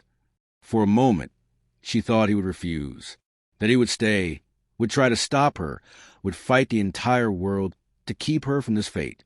But then he nodded just once and turned away. I love you, he said without looking back. And I will spend the rest of my life regretting that I let you do this. I love you, too, Lyra whispered. Then he was gone, and she was alone with the dying king and the oracle who would guide her through her own destruction. Are you ready? The oracle asked. Lyra looked at King Malin, at the black veins spreading across his skin, at the curse that was slowly devouring him and everything around him. She thought of farmers and their families, the children going hungry, the innocent people suffering because of a curse they hadn't earned. She thought of Kael and how his heart would break when he lost his father. And she thought of herself, of a healer she'd been, the woman she'd become, the future she'd been imagining with a prince she'd known for only 4 days. No, she said honestly, I'm not ready, but I'm doing it anyway. She removed her cloak, her hands shaking, then her dress. The oracle helped her, silent and efficient, until Lyra stood in only her shift. One more thing, the oracle said. She produced a small vial from her robes. Drink this. It will help with the pain. There will be pain? Lyra asked. There will be agony, the oracle said bluntly.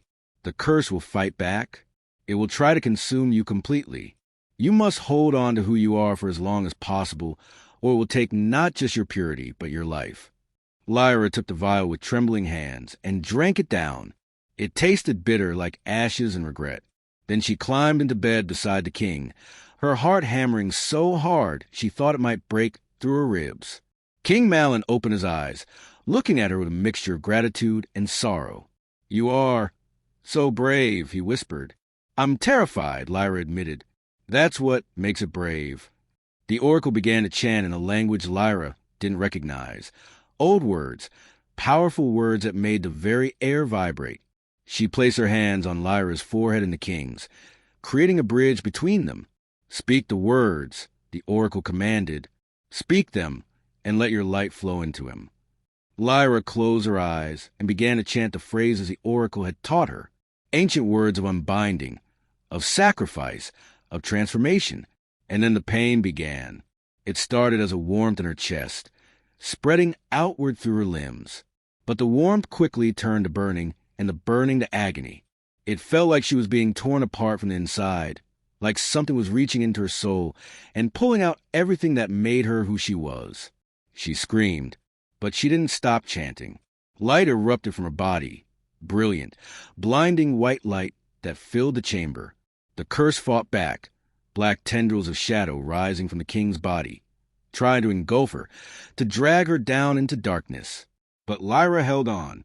She thought of Kael, of his smile, of the way he'd held her under the stars, of the life they could have had together if the world were different. And she poured all of it, all her love, all her light, all her purity, into breaking the curse. The battle raged for what felt like hours, though it was probably only minutes.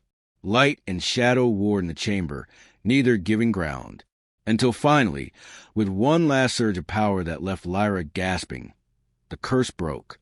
The shadows shattered like glass, dissipating into nothingness. The black veins on the king's skin faded. His breathing deepened, strengthened, and Lyra collapsed on the bed. Her body spent, her soul changed. She could feel it, the emptiness where her gift had been, the hollow place where her innocence had lived. She wasn't dead, but she wasn't whole anymore either. She was broken, fundamentally, irrevocably broken. King Malin sat up, his strength returning with every breath. He looked at her, his eyes clear and healthy for the first time in weeks. Thank you, he said, but his voice was heavy with grief. Thank you for what you've given, what you've sacrificed. Lyra tried to smile, but it felt wrong on her face, like a mask that didn't quite fit. You're welcome, she whispered.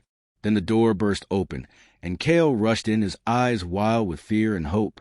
He saw his father, alive and well, sitting up in bed. Relief flooded his face. Then he saw Lyra, pale and trembling, her eyes vacant, and the relief turned to horror. No, he breathed. No, no, no. He fell to his knees beside the bed, taking her hand in his. Lyra? Lyra, can you hear me? She looked at him, and for a moment she saw the love in his eyes, felt an echo of what she used to feel, but it was distant now, muted, like looking at the world through frosted glass. I hear you, she said. I'm here. But they both knew it was a lie. The Lyra he'd loved, the healer with the kind eyes and the gentle soul, was gone, and in her place was someone else, someone hollow, someone lost. Chapter 6, The War of the Virgins. 3 days passed like a nightmare. King Malin recovered with miraculous speed. Within hours of the ritual, color had returned to his skin. Within a day, he could walk unaided. Within 3 days, he was holding court again, greeting advisors and nobles who wept with joy at his restoration. The curse lifted from the land just as swiftly. Rain fell, real rain, not the poison drizzle that had plagued them for weeks. Crops began to sprout. The rivers ran clear. Children laughed in the streets again. Aridale was healing, but Lyra was not. She spent those 3 days in a guest chamber that felt more like a prison. She ate when food was brought to her. She slept when exhaustion finally claimed her. But mostly, She sat by the window, staring out at nothing, feeling nothing. The emptiness inside her was absolute. It was as though someone had reached inside her chest and carved out everything that mattered. Her ability to heal, her sense of purpose, the light that had guided her entire life. Gone. All of it gone. She could still remember what it felt like to care, to love, to feel joy and compassion and hope. But the memories were distant, like stories someone had told her about a stranger. Kael visited her every day, sometimes multiple times. He would sit beside her, hold her hand, talk to her about anything and everything. The kingdom's recovery, his father's gratitude, plans for the future. But Lyra barely heard him. She would nod occasionally, offer a hollow smile, say the words he seemed to need to hear. I'm fine.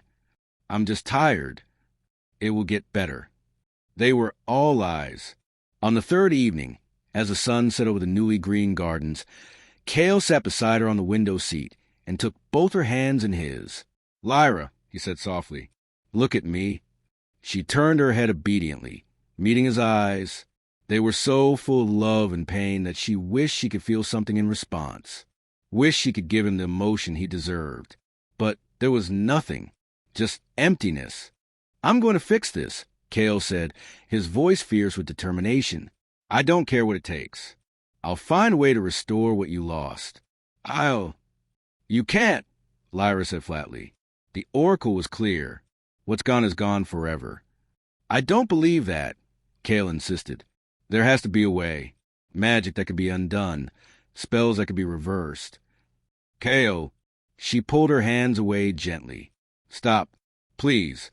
You're torturing yourself for nothing. For nothing? His voice rose with emotion. Lyra, you sacrificed everything for us. For me. And you think I'm just going to accept that? That I'm going to let you live like this, hollow and empty, for the rest of your life? Yes, Lyra said simply, because that's what I chose. And nothing you do will change it. Kael stared at her, and she saw the moment he realized the full extent of what had been taken from her. Not just her gift, not just her innocence, but her capacity to love. She saw his heart break right there in front of her, and she felt nothing. Before either of them could speak again, urgent knocking shattered the moment. Dorian burst through the door, his face pale. Your Highness, he said breathlessly, we have a problem. A big one. Kael was on his feet instantly. What is it? Valora's army. They're at our borders. Thousands of soldiers, led by Prince Aiden himself. Dorian's jaw clenched. They're demanding we return Lady Lyra immediately. And if we refuse... He paused. They're prepared to take her by force. The blood drained from Kael's face. How long until they reach the capital? 2 days.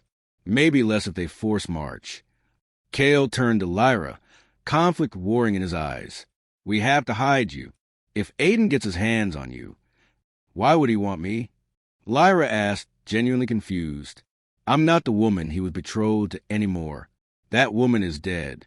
I'm just what's left. He doesn't know that, Kael said. And even if he did, it wouldn't matter. You left him. You chose me over him. His pride won't let that stand. Lyra considered this with the cold logic that was all she had left. Then perhaps I should go to him. Explain what happened. Maybe if he understands. No, Kael said sharply. Absolutely not. I'm not letting you anywhere near him. It's not your decision, Lyra pointed out. Like hell it isn't. You're in my kingdom, under my protection, and I will not let Aiden take you. For the first time since the ritual, Lyra felt a flicker of something. Not emotion exactly, but interest. Curiosity about what would happen next. So what do you propose? She asked. Kael's jaw set with determination. We fight. If Valora wants war, we'll give them war. The next day, Aridale mobilized for battle. Soldiers who had been weak from the curse's effects now rallied with renewed vigor. Weapons were sharpened. Armor was polished. The capital transformed from a city in mourning to one preparing for siege. King Malin tried to negotiate, sending envoys to Aiden's camp with offers of peace, explanations, even reparations. But every messenger returned with the same response: return Lyra or face destruction. Lyra watched the preparations from her window, feeling like a ghost observing the living.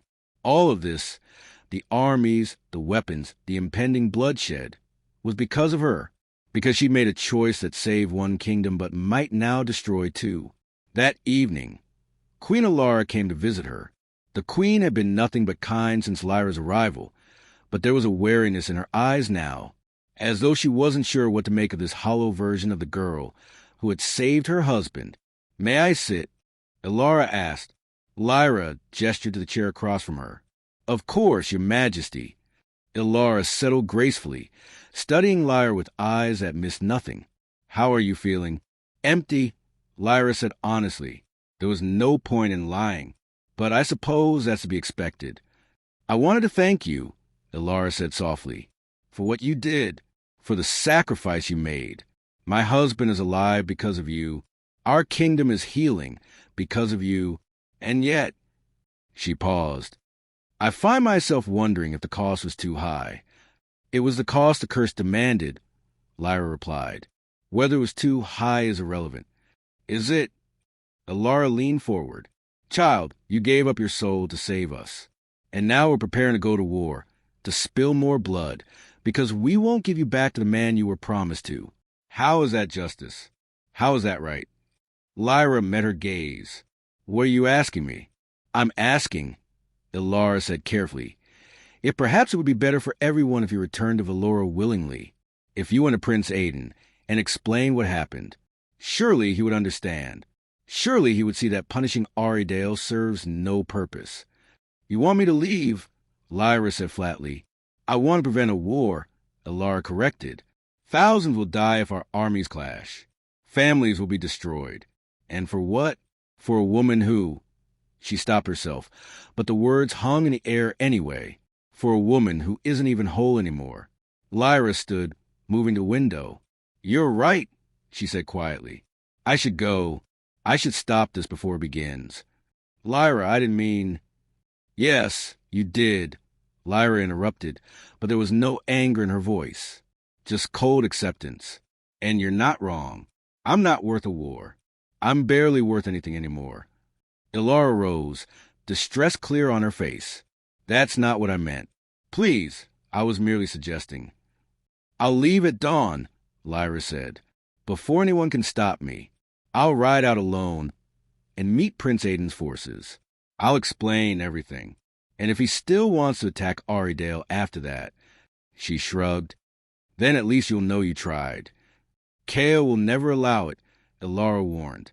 "Kael won't know until it's too late," Lyra replied. But Kael did know, because he'd been standing outside the door, listening. When his mother left, when Lyra was alone again, he entered without knocking. "You're not going," he said without preamble. Lyra turned to face him, unsurprised. "You were eavesdropping." "I was protecting what's mine," Kael corrected. "And you are not going to Aiden. Not alone. Not ever." "Why?" Lyra asked, genuinely curious. "What difference does it make? You said you loved me, but that was before, when I was still whole. What you're looking at now isn't the woman you fell in love with. It's just a shell. Why fight a war for a shell?" Kael crossed the room in 3 strides and grabbed her shoulders, forcing her to look at him. "Because I still love you," he said fiercely. "Broken or whole, empty or full, I love you. Do you understand that? Even if you can never love me back, even if you spend the rest of your life feeling nothing, I will still love you, and I will protect you. Always." Lyra stared at him, searching his face for some sign that he was lying, that this was obligation or guilt masquerading as love. But all she saw was truth. "You're a fool," she whispered. "Yes," Kael agreed, "but I'm your fool, and I'm not letting you go." For a moment, they stood there, frozen in that strange space between what was and what could never be. Then Lyra did something that surprised them both. She leaned forward and pressed her forehead against his chest. "I wish I could feel this," she said softly. "I wish I could feel how much you love me and love you back the way you deserve. But I can't, and I don't know if I ever will again." Kael's arms wrapped around her, holding her like she was something precious and breakable. "Then I'll feel it for both of us." until you can feel it again yourself. They stood like that until a commotion in the courtyard below pulled them apart. Shouting, the clash of steel, the thunder of hooves. Kael rushed to the window, Lyra right behind him. In the courtyard below, chaos had erupted. Guards were running, weapons drawn. And in the center of it all, on a white horse that gleamed in the torchlight, sat a man in silver armor emblazoned with Velora's crest. Prince Aiden.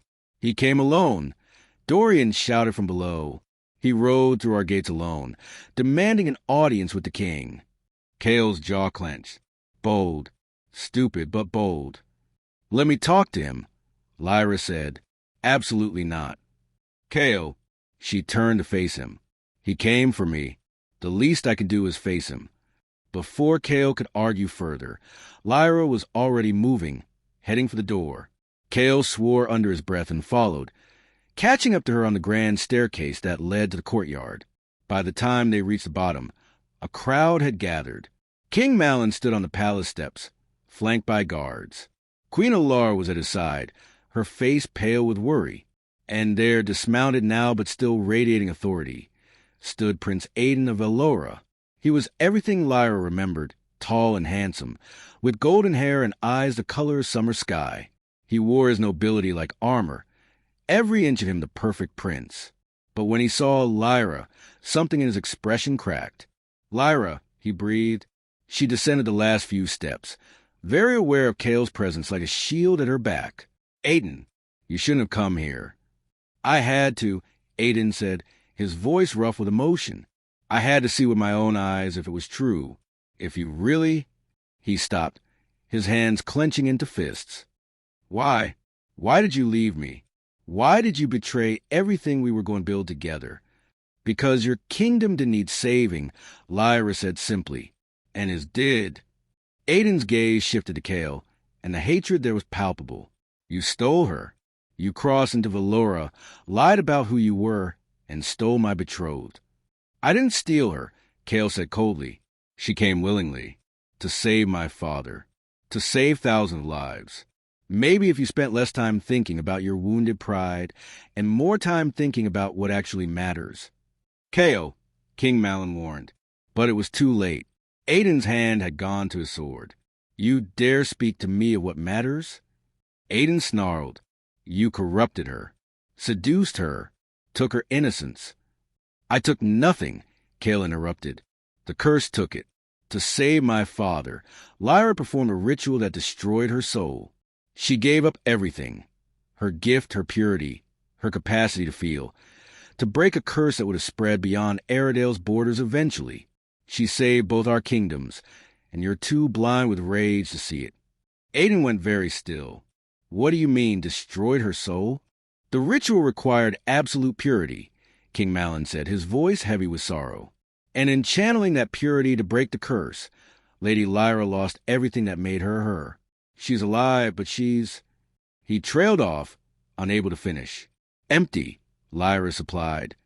"I'm empty, Aiden. The woman you were going to marry is gone. What stands before you now is just a shell that looks like her." Aiden stared at her, and for the first time, he really looked at the hollowness in her eyes, the absence of the light that had always drawn people to her, the way she stood, present but not really there. "Gods," he whispered, "what have they done to you?" "They didn't do anything," Lyra said. "I chose this. I chose to save them. And I would choose it again. Even knowing the cost? Even knowing the cost." Aiden's face contorted with a mixture of grief and rage. "Then they've taken everything from me. My betrothed. My future. The woman His voice broke. "I'm sorry," Lyra said, and meant it as much as she could mean anything anymore. "I never wanted to hurt you. But when I was faced with the choice between marrying you and saving thousands of lives..." She shrugged. "There was no choice. Not really. So what now?" Aiden demanded, looking between her and Kael. "You expect me to just accept this? To go home and tell my people that the woman I was supposed to marry sacrificed herself for our enemies?" "She's not your enemy," Kael said. "And neither are we. This isn't about kingdoms or alliances or politics. This is about one woman who made the hardest choice imaginable because it was the right thing to do. Aiden laughed bitterly. The right thing? Tell that to my army waiting at your borders. Tell that to the soldier prepared to die because their prince's honor was insulted. Then call them off, King Malin said. Prince Aiden, I understand your anger. I understand your pain. But a war will solve nothing. It will only add more suffering to what has already been lost. My honor demands satisfaction, Aiden said through clenched teeth. Then, take it from me, Kael said, stepping forward. Tomorrow at dawn, you and me, single combat. If you win, you can take Lyra back to Valora and do whatever you want with her. If I win, you withdraw your army and leave her in peace. Kael, no. Lyra started, but he silenced her with a look. Aiden studied Kael for a long moment, weighing the offer. And what about my pride? My reputation? I came here for my betrothed and found a broken shell. How does that make me look to my people? Like a prince who values peace over vengeance, Queen Alara said softly. Like a leader who knows when to fight and when to show mercy. Or, Aiden countered, like a fool who was abandoned by the woman he loved. You didn't love me, Lyra said suddenly, and everyone turned to look at her. Not really. You loved the idea of me, the alliance I represented, the perfect, pure maiden who would give you heirs and status. But you never knew me, not the way. She glanced at Kael. Not the way someone should know the person they're going to marry. Aiden flinched as though she'd struck him, because they both knew it was true. Fine, he said finally, his voice cold. Tomorrow at dawn, you and me, Prince Kael. To first blood, not to death. I'm not interested in starting a blood feud. If I win, I take Lyra home. If you win, he paused, something shifting in his expression. I'll withdraw my army. But more than that, I'll release her from our betrothal officially, free her from any obligation to Valora or to me. It was more than Kael had asked for, more than anyone had expected. Agreed, Kael said, extending his hand. Aiden looked at it for a long moment, then clasped it in a warrior's grip. Tomorrow, he said, don't make me regret showing mercy. You won't, Kael promised. Aiden turned to leave, then stopped and looked back at Lyra one last time. For what it's worth, he said quietly, I'm sorry. Sorry that I couldn't be what you needed. Sorry that you had to sacrifice yourself to find purpose. And sorry that even now, even broken, you show more courage than most people do in their entire lives. Then he was gone, striding back to his horse and disappearing into the night. Lyra watched him go, feeling nothing. Not relief, not regret, not even the faint echo of what might have been. Just emptiness. Kael touched her shoulder gently. Are you all right? I don't know, Lyra said honestly. I don't know if I'll ever be all right again. Then I'll fight for you, Kael said. Tomorrow I'll win, and I'll keep fighting every day until you find your way back to yourself, however long it takes. Lyra looked up at him, at this man who loved her despite everything, who refused to give up even when she'd already given up on herself. And for the first time since the ritual, she felt something stir in the emptiness. Not love, not yet, but hope, the faintest, most fragile spark of hope. Don't get yourself killed, she said, and Kael smiled like she'd given him a gift. I wouldn't dream of it, he said. Chapter 7, The Battle for Purity. Dawn broke cold and gray over Aridale's capital. The courtyard had been transformed overnight into a makeshift arena. Torches lined the perimeter, their flames dancing in the morning breeze. Soldiers from both kingdoms stood at attention on opposite sides. Aridale's forces in crimson and gold, Valora's in silver and white. In the center, a circle had been marked in the dirt, 20 paces across, large enough for 2 men to fight, small enough that there would be nowhere to hide. Lyra stood on the palace steps beside Queen Alara, watching as preparations were made. She should have felt something. Fear for Kael's safety, anxiety about the outcome, even curiosity about what would happen next. But there was only the familiar emptiness, like a void where her heart used to be. He'll win, the queen said softly, as much to herself as to Lyra. He has to win. Lyra didn't respond. What could she say? That it didn't matter who won, because she was already lost? That whether she stayed in Aridale or returned to Valora, she would still be this hollow thing pretending to be human. The truth was too cruel to speak aloud. King Malin emerged from the palace, fully dressed in his royal regalia despite the early hour. He looked like himself again, strong, commanding, every inch the king his kingdom needed. The transformation was complete. The curse had left no mark on him, unlike what it had left on her. "Lady Lyra," he said, approaching her. His eyes held such grief, such guilt. "I know words are inadequate, but I need you to know. If there was any way to undo what you sacrificed, any price I could pay." "There isn't," Lyra said simply. "And even if there were, it wouldn't change what I chose. You're alive. Your kingdom is healing. That's enough." "Is it?" Malin asked quietly. "Because looking at you now, seeing what the ritual took from you, I'm not sure anything is worth this." Before Lyra could respond, a commotion at the courtyard gates drew their attention. Kael had arrived, flanked by Dorian and 2 other guards. He wore light armor, chain mail and leather, designed for mobility rather than heavy protection. His sword hung at his hip, the blade that had been a companion since he was old enough to hold one. He looked tired. Lyra doubted he'd slept at all. Their eyes met across the courtyard, and Kael's expression softened. He said something to Dorian, then broke away for his escort and climbed the steps to where she stood. "You came," he said. "Did you think I wouldn't? I thought you might find it difficult, watching 2 men fight over you." "They're not fighting over me," Lyra corrected. "You're fighting for my freedom. Aiden's fighting for his pride. I'm just the excuse."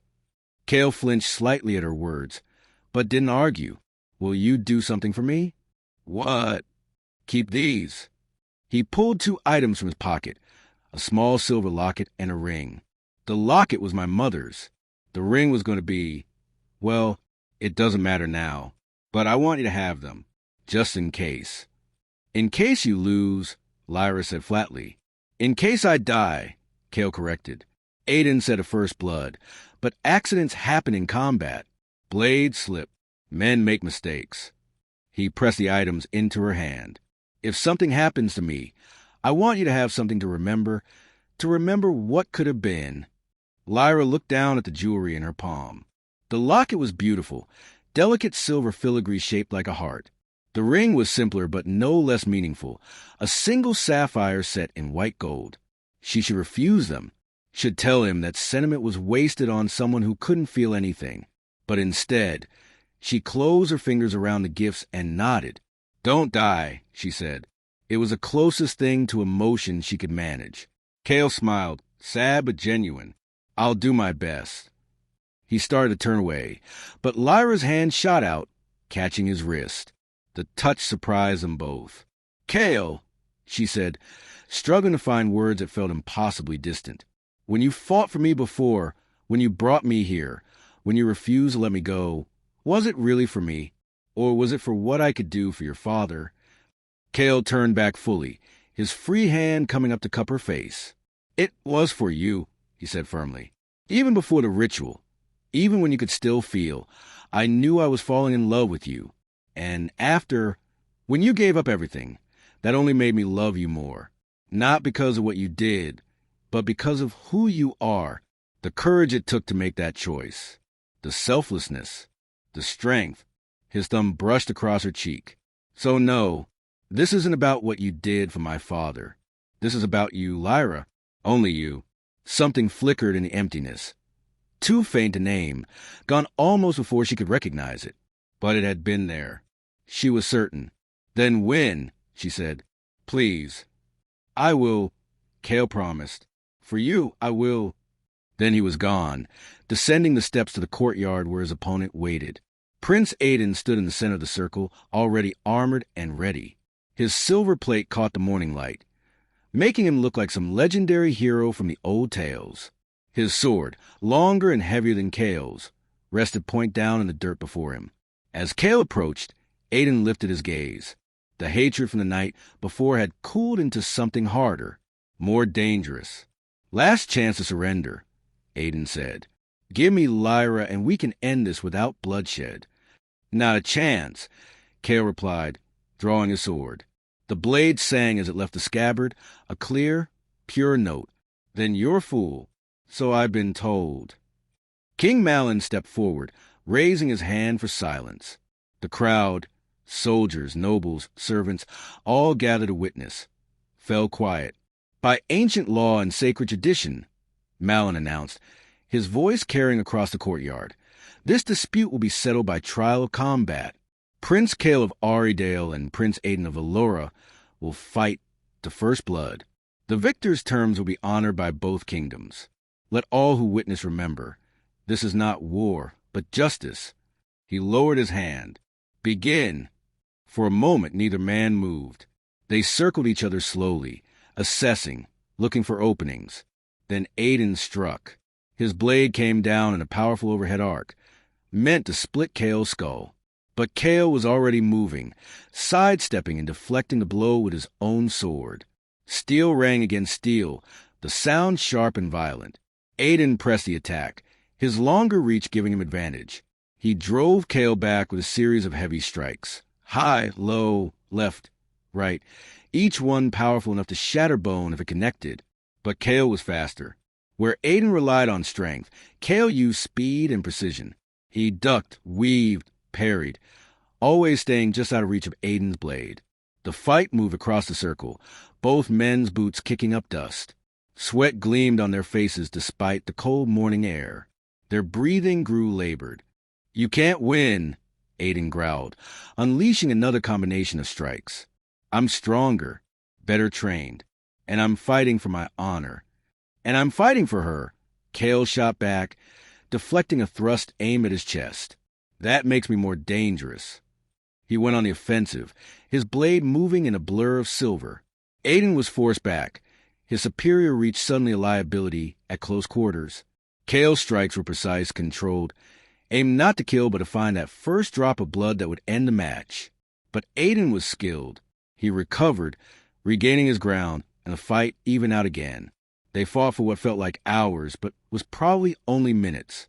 Neither man giving ground, neither willing to surrender. From the palace steps, Lyra watched with detached fascination. She should be frightened, should be praying for Kael's safety, should feel something other than this cold, clinical interest in who would triumph. But the emptiness remained absolute, until Kael stumbled. It was barely noticeable, a slight slip in the loose dirt, a moment of imbalance. But Aiden saw it and pounced. His blade swept low, aiming for Kael's legs, trying to disable him. Kael leaped back, but not quite fast enough. The edge of Aiden's sword caught his calf, slicing through leather and into flesh. Kael hit the ground hard, his sword clattering from his grip. Aiden stood over him, blade pointed at Kael's throat. First blood, he said, breathing hard. I win. The courtyard erupted in chaos. Valora's soldiers cheered. Aridale's forces shouted protests. King Malin raised his hand for silence, his face grave. But before anyone could speak, before Aiden could claim his victory, Lyra moved. She didn't think about it, didn't plan it. One moment she was standing on the steps, and the next she was running, actually running, across the courtyard, pushing to the crowd, her heart pounding in a way it hadn't since the ritual. No, she shouted, her voice cutting through the noise. No, wait. She skidded to a stop at the edge of the circle, breathing hard, staring at the scene before her. Kael on the ground, blood seeping from his leg. Aiden standing over him, triumphant but confused. And herself, feeling something, actually feeling something for the first time in days. Fear, raw, visceral fear for Kael's life. Lyra? Kael said, confusion and hope warring in his eyes. What are you? I can't let him take me, Lyra said, the words tumbling out. I thought I didn't care. I thought it didn't matter where I was or who I was with because I was already dead inside. But I was wrong. She looked at Aiden, then back at Kael. I can't leave him. I won't. The terms were clear, Aiden said, though he sounded uncertain now. First blood. I won.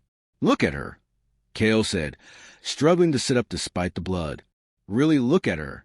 Does she look hollow to you right now? And Aiden did look, at the flush in Lyra's cheeks. the rapid rise and fall of her chest, the fear and desperation in her eyes, the emotion that had been absent before. "How?" he breathed. "I don't know," Lyra said honestly. "But when I saw Kael fall, when I thought Aiden might actually take me away from him," her voice broke. "Something inside me broke too. Or maybe it broke open. I felt it. I felt fear and panic, and this desperate need to stop it. And then I felt—" She looked at Kael, tears streaming down her face. "I felt love. Real love. Not the memory of it, but the actual thing." The courtyard had gone completely silent. Everyone staring at the woman who had been hollowed just moments before, now crying openly, emotions pouring out of her like a dam had burst. The ritual, the oracle's voice rang out from the crowd. She pushed forward, her milky eyes seeing what others couldn't. It didn't destroy her soul. It locked it away. Sealed it behind walls meant to protect the curse from being broken again. But love, she smiled. Love is the key that opens any lock. "So she's healed?" King Malin asked, hope blazing in his voice. "Not healed," the oracle corrected. "Awakening. The process has begun, but it will take time. Days, weeks perhaps. Each emotion she experiences will strengthen her, bring her closer to wholeness." She turned her blind gaze toward Aiden. "The question is, Prince of Allura, will you stand in the way of that healing? Or will you show the mercy that true nobility demands?" All eyes turned to Aiden. He stood frozen, his sword still pointed at Kael's throat, his face a mass of conflicting emotions. Anger, grief, pride, and beneath it all, something that looked like understanding. "You really love him," he said to Lyra. It wasn't a question. "I do," Lyra said simply. "I'm sorry, Aiden. I'm sorry I couldn't love you the way you deserved. But my heart has chosen, and I won't go against it. Not when I just got it back." For a long moment, no one moved. The tension was so thick it could be cut with a blade. Then, slowly, Aiden lowered his sword. "First blood to me means I won the duel," he said carefully. "But it doesn't mean I have to claim the prize." He looked at Kael. "You fought well, better than I expected, and you fought for the right reasons." He sheathed his blade. "I release Lady Lyra from her betrothal, officially and permanently. She's free to choose her own path." The crowd erupted in cheers and shouts. But Lyra barely heard them. She was already moving, dropping to her knees beside Kael, her hands on his wounded leg. "You're hurt," she said, and felt her healer's instinct stirring. Faint but present. "Let me—" She placed her hands over the wound, and for the first time since the ritual, she felt it, the warmth, the light, the gift that had defined her entire life. Not gone but sleeping, beginning to wake. It wasn't strong. Not yet, but it was there. The bleeding slowed. The pain in Kael's face eased. The wound didn't close completely, but it began to heal. "You did it," Kael breathed, staring at her with wonder. "Your gift. It's coming back." "Not all the way," Lyra said, pulling her hands back. "But it's a start." She leaned down and kissed him, really kissed him, feeling every sensation, every emotion. Love and relief and gratitude and joy all mixed together in a way that made her dizzy. When they broke apart, both breathless, Kael cupped her face in his hands. "Welcome back," he whispered. "I'm not all the way back yet," Lyra warned. "The oracle said it would take time." "Then I'll wait," Kael said simply. "However long it takes. I'll be here." "I know," Lyra said. "That's why I love you." Dorian and the other guards helped Kael to his feet, supporting him as he limped out of the circle. Aiden watched them go, his expression unreadable. As they passed, Lyra stopped and turned to face him. "Thank you," she said quietly, "for letting me go, for understanding." Aiden's smile was sad but genuine. "I didn't let you go. You were never mine to keep." He paused. "Be happy, Lyra. That's all I ever wanted for you." Paused. "Be happy, Lyra. That's all I ever wanted for you." "I will try," Lyra promised. Then Aiden turned to King Malin. "I'll need to speak with my commanders. Withdraw the army. Make arrangements for our return to Velora." He straightened. Every inch the prince he'd been raised to be. I trust Aridale will honor its promise of peace. You have my word, Malin said. And more than that, you have my friendship. What happened here today, your mercy, your nobility will not be forgotten. Aiden nodded, then mounted his horse and rode toward the gates, his back straight, his head high. A prince who had lost a battle but maintained his dignity. The crowd began to disperse, soldiers returning to their posts, nobles retreating to gossip about what they'd witnessed. But Lyra stayed where she was, Kael's arm around her shoulders, feeling the slow, steady return of sensation. Not just physical sensation, but emotional. The ability to feel joy at Kael's survival, gratitude for Aiden's mercy, hope for the future. It wasn't complete. The emptiness was still there, a shadow at the edges of her awareness. But it was shrinking. With each moment, with each emotion she experienced, it grew smaller. What happens now? She asked Kael. He smiled, pressing a kiss to her temple. Now we heal. You and me. Together. Together, Lyra repeated, and felt the word resonate in her chest like a bell. Yes, together they would heal.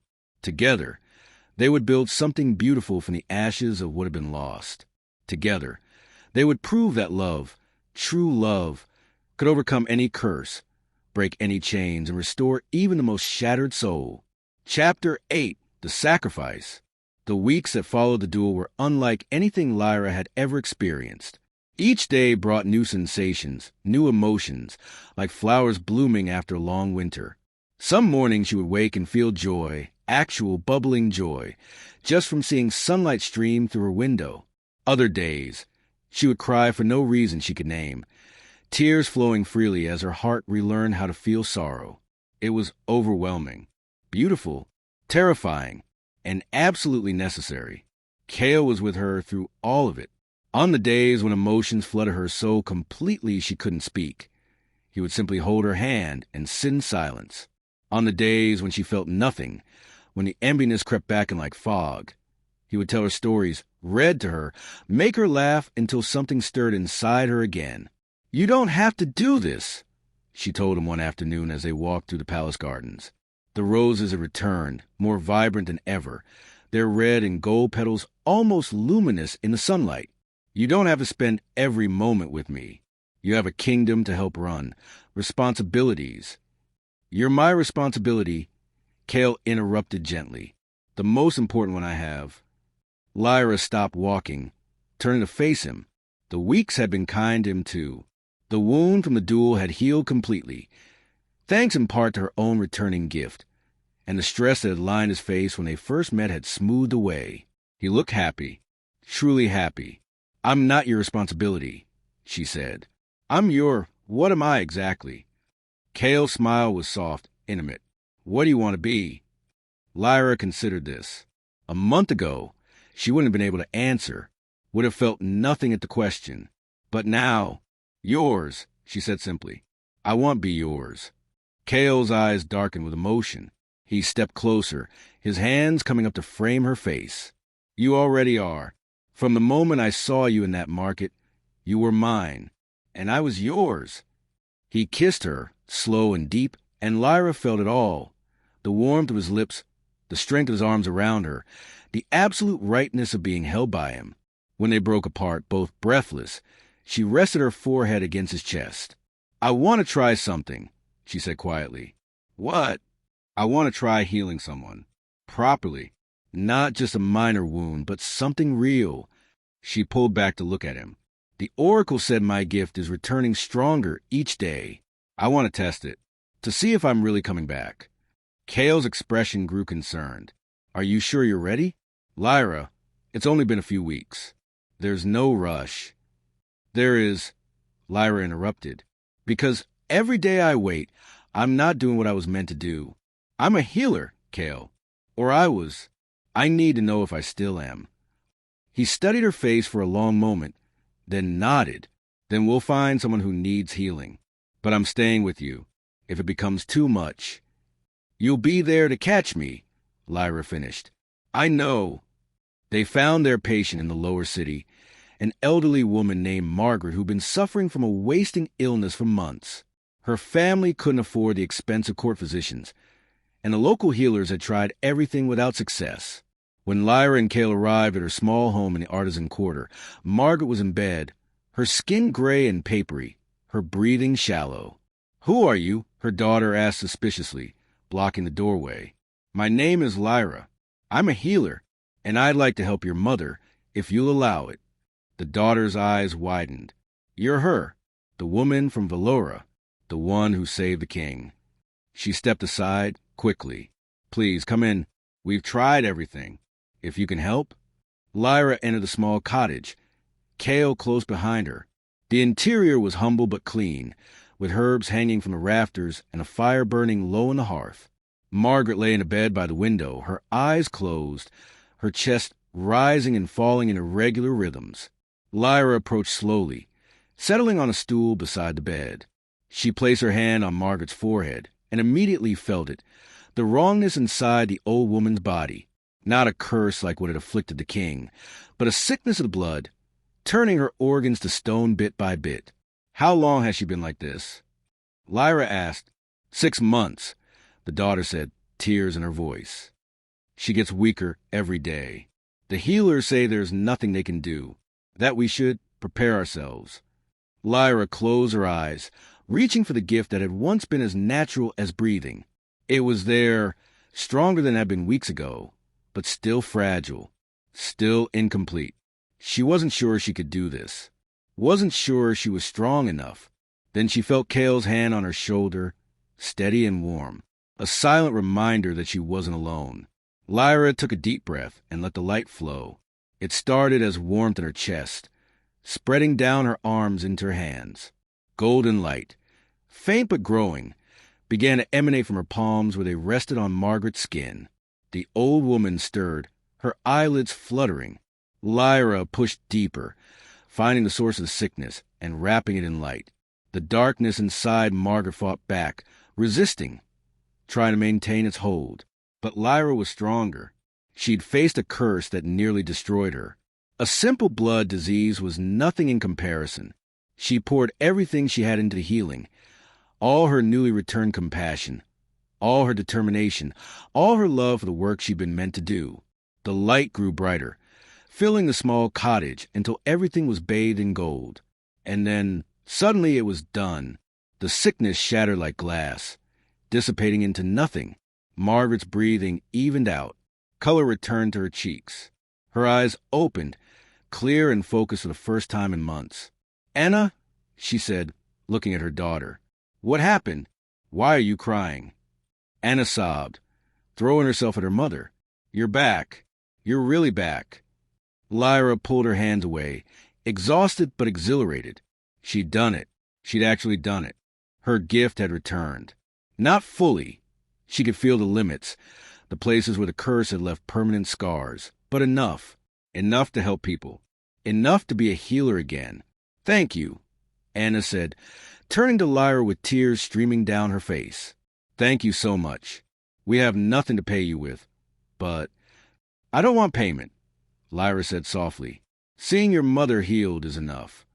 As they left the cottage, Margaret already sitting up and asking for soup, Lyra felt something she hadn't felt in what seemed like a lifetime. Purpose. Deep, satisfying purpose. "You were magnificent," Kael said as they walked back toward the palace. "I was terrified," Lyra admitted. "What if it hadn't worked? What if I'd lost the gift forever?" "But you didn't," Kael pointed out. "You're coming back, Lyra. Maybe not all at once, but you're coming back to yourself." Lyra stopped walking, turned to face him in the middle of the street.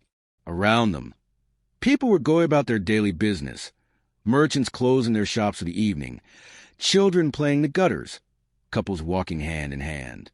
Life. Normal, beautiful life. "Kael," she said, "I need to tell you something." His expression grew serious. "What is it?"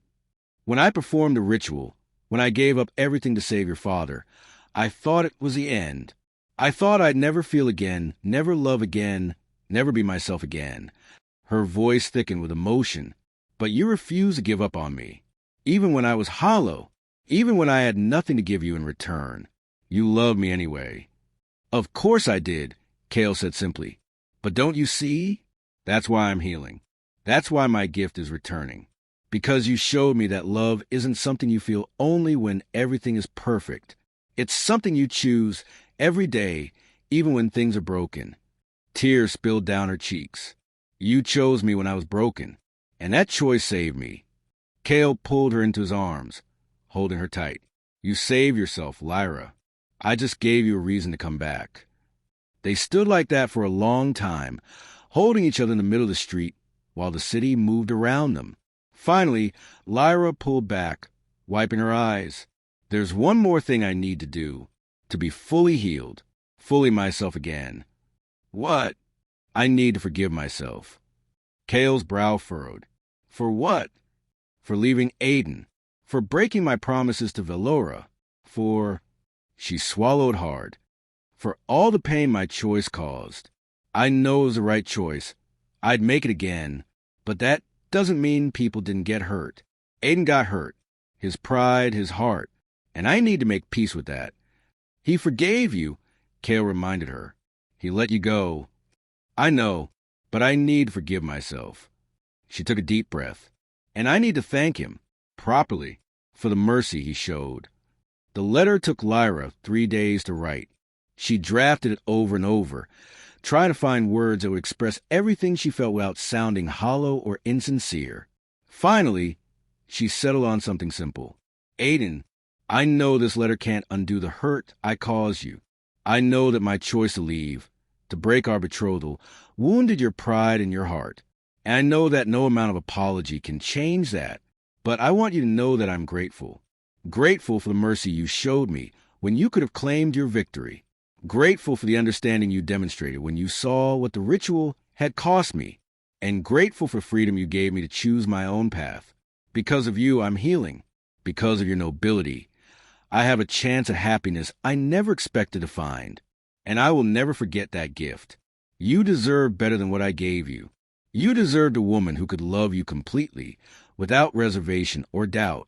I couldn't be that woman. But I hope, wherever your path leads, you find her. And I hope you find the happiness you deserve. With respect and gratitude, Lyra.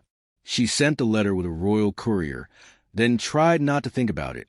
Tried not to wonder if Aiden would read it, or if he'd throw it in the fire unread. 2 weeks later, a response arrived. Lyra, your letter found me well. And yes, I read it. Multiple times. In fact, you asked for my forgiveness, but there's nothing to forgive. You made the choice that was right for you, and more importantly, the choice that saved thousands of lives. How could I fault you for that? The truth is, I've had time to think since returning to Velora. Time to reflect on what we had and what we didn't have. And you were right. I love the idea of you more than I love the actual person you were. I wanted a perfect princess to stand beside me and solidify my reign. I wanted the alliance our marriage would bring. But I never asked what you wanted.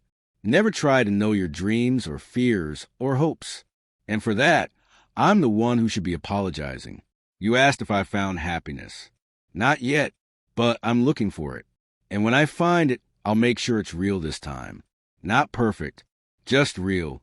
Be well, Lyra. Be happy.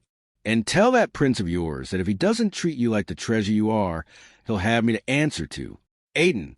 Lyra read the letter 3 times, tears streaming down her face. Not tears of sadness, but of relief, of closure, of gratitude that even in heartbreak, people could still choose grace. She showed the letter to Kael, who read it silently and then pulled her into his arms. He's a good man, Kael said quietly. Better than I gave him credit for. He is, Lyra agreed, and he deserves to find what we found. What do we find? Kael asked, a smile playing at his lips. Each other, Lyra said simply.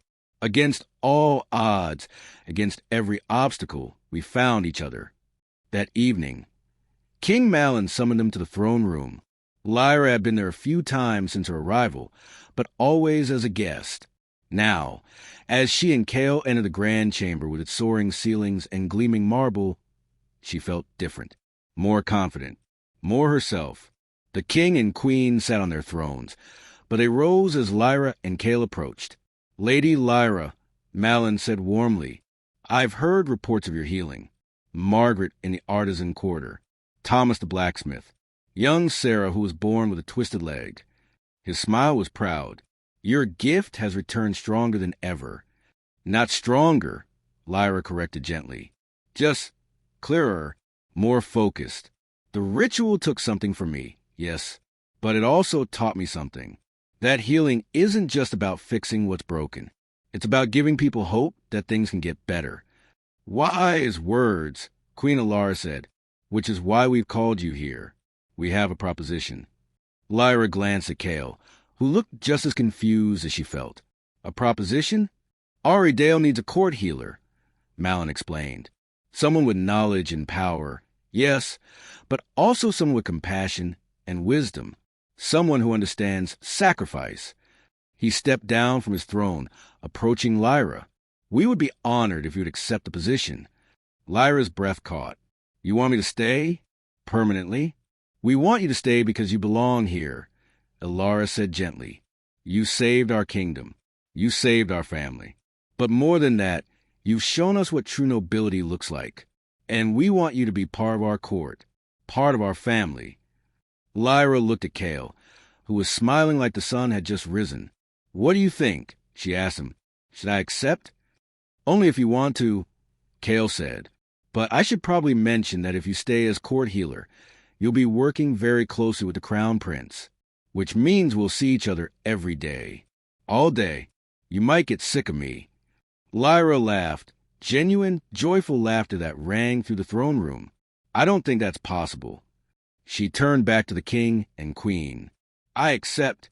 With gratitude and honor, I accept." Malin's smile was brilliant. "Excellent. Then there's just one more thing." He exchanged a look with his wife, who nodded encouragingly. "My son has been distracted lately, spending all his time with a certain healer instead of attending to his princely duties." "Father," Kael started, but Malin held up a hand. "I'm not complaining. In fact, I approve wholeheartedly. But I think it's time we made the situation official, don't you?" Kael went very still. "Official?" "Official," Malin confirmed. He turned to Lyra. "Lady Lyra, my son is many things. Brave, stubborn, occasionally foolish. But he's also the best man I know. And he loves you more than life itself." He paused. "So I'm asking, on his behalf, since he seems to have lost the ability to speak, would you consider becoming not just our court healer, but also a member of our family? Officially?" Lyra's heart hammered in her chest. She looked at Kael, who had dropped to one knee, pulling something from his pocket, the sapphire ring, the one he'd given her before the duel. "I know it's fast," Kael said, his voice rough with emotion. "I know we've only known each other for a few months. But Lyra, I knew from the moment I saw you that you were going to change my life. I just didn't know how completely." He held up the ring. "Marry me, not because my parents suggested it, not because it makes political sense, but because I love you, because I can't imagine my life without you, because you are, quite literally, the light that saved my kingdom and my soul." Tears streamed down Lyra's face as every emotion she thought lost forever surged through her. Joy, love, hope, gratitude, all of it swirling together in a symphony of feeling. "Yes," she said, her voice breaking. "Yes, of course, yes." Kael stood and slipped the ring onto her finger. Then he kissed her, deep and passionate and full of promise, while the king and queen applauded, and the guards stationed at the doors tried unsuccessfully to hide their smiles. When they finally broke apart, Lyra laughed through her tears. "You should know, I'm still not completely healed. There are still moments when the emptiness comes back, when I feel nothing. Then I'll wait through those moments with you," Kael said simply, "just like you waited through the darkness to save my father. We'll heal together, however long it takes." Together, Lyra agreed, and in that moment, standing in the throne room of Aridale, wearing a sapphire ring and wrapped in the arms of the man she loved, Lyra understood something fundamental. The ritual hadn't just taken her purity. It had also taken her innocence, her belief that the world was simple, that choices were clear, that sacrifice didn't leave scars. But in return, it had given her something more valuable: wisdom, understanding, and the knowledge that love, real, deep, enduring love, wasn't about perfection. It was about choosing to stay even when things were hard, about choosing to heal even when it hurt, about choosing each other over and over again until the choosing became as natural as breathing. She'd sacrificed everything, and somehow, impossibly, she gained everything in return. Lyra's journey from emptiness back to wholeness shows us that even our darkest sacrifices can lead to unexpected grace. She lost everything and found something even more precious in the process. Have you ever experienced a loss that ultimately led to something beautiful? Share your story in the comments. I'd love to hear it. Chapter 9. The Legend of the Last Pure Heart. 1 year later. The gardens of Aridale's palace had never been more beautiful. White roses climbed trellises that arched over winding stone paths. Jasmine filled the air with sweetness. Fountains sparkled in the afternoon sun, their water clear and pure, untouched by the curse that had once poisoned everything. And in the center of it all, beneath an arbor woven with lilies and ivy, stood Lyra and Kael. She wore a gown of pale blue silk that caught the light like water, her dark hair crowned with flowers. He wore the formal regalia of Aridale's crown prince, crimson and gold, with his father's sword at his hip. But neither of them was looking at the finery or the decorations or the hundreds of guests gathered to witness their union. They only saw each other. "Do you, Prince Kaelthorn of Aridale," the priest intoned, his voice carrying across the garden, "take this woman to be your wife? To honor and protect, to cherish and uphold, in sickness and in health, in joy and in sorrow, for as long as you both shall live?" "I do," Kael said, his voice strong and clear. "With everything I am and everything I will ever be, I do." "And do you, Lady Lyra of Allura," the priest continued, "take this man to be your husband? To honor and support, to heal and hold, in darkness and in light, for as long as you both shall live?" Lyra's eyes shimmered with tears, happy tears, the kind she once thought she'd never feel again. "I do," she said. "With all my heart, my whole heart, I do." The priest smiled. "Then by the power vested in me by the god and the crown, I pronounce you husband and wife. Prince Kael, you may kiss your bride." Kael didn't need to be told twice. He pulled Lyra into his arms and kissed her, deep and passionate, while the garden erupted in cheers and applause.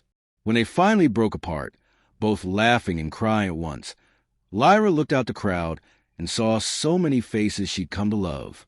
King Malin and Queen Alara, sitting in the front row, holding hands and beaming with pride. Dorian and the guards who had traveled with Kael to Valora, now friends rather than just protectors. Margaret and her daughter Anna, the first people Lyra had healed after her gift returned. Dozens of others she'd treated over the past year. Farmers and nobles, children and elders, all gathered to celebrate. And there, standing slightly apart from the rest, was a figure in silver and white, Prince Aiden of Valora. He arrived that morning, his presence a surprise that had made Lyra's heart clench with a mixture of emotions. But when he'd approached her before the ceremony, he'd simply bowed and said, "I wanted to see you happy, to know that the choice you made led to this." "Thank you," Lyra had whispered, "for coming, for understanding." "Thank you," Aiden had replied, "for teaching me what real love looks like." Now, as Lyra and Kael walked back down the aisle as husband and wife, Aiden caught her eye and raised his goblet in a silent toast. His smile was genuine, free of bitterness or regret. He'd found his peace, and so had she. The celebration lasted long into the night. There was music and dancing, feasting and laughter. The great hall had been transformed into something magical, thousands of candles casting warm light, flowers hanging from every surface, the air alive with joy. Lyra danced with Kael until her feet ached, then danced some more. She danced with King Malin, who told her that gaining a daughter was worth every moment of suffering he'd endured. She danced with Dorian, who admitted he'd known from the first moment he saw them together that they were meant to be. She even danced with Aiden one final time. "You look happy," he said as they moved across the floor. "Truly happy." "I am," Lyra said. Are you? Aiden considered this. Getting there. I've been spending time with someone, a scholar from the temple. She's brilliant and stubborn and completely unimpressed by my title. He smiled. I like her. I'm glad, Lyra said sincerely. You deserve that. You deserve someone who sees you, not just your crown. So do you? Aiden said, and you found him. He glanced over at Kael, who was watching them from across the room with trust in his eyes. Take care of him, and let him take care of you.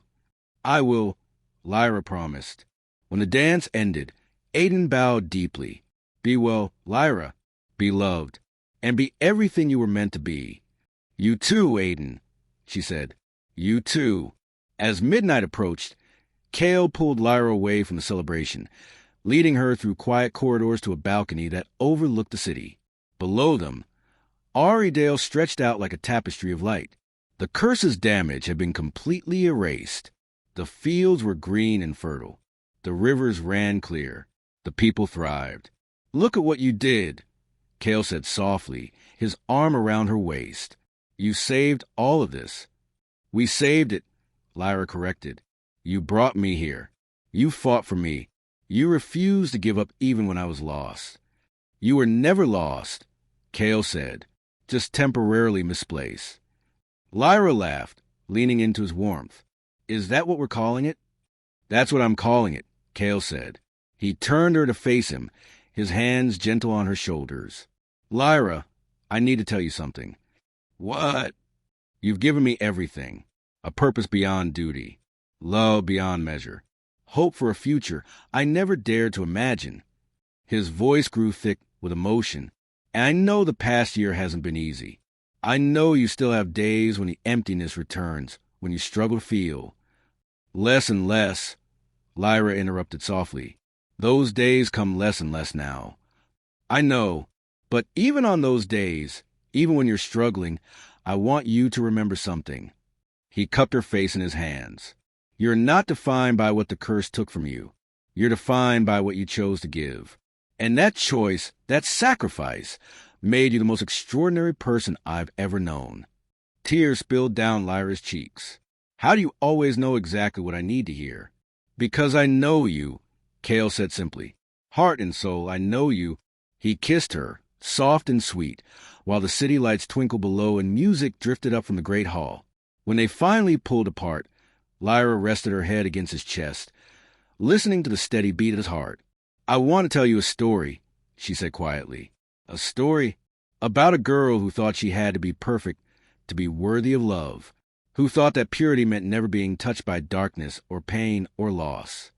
She paused, and about how she learned that real purity isn't about what you've never experienced.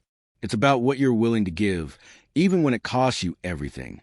That's a good story, Kael murmured against her hair.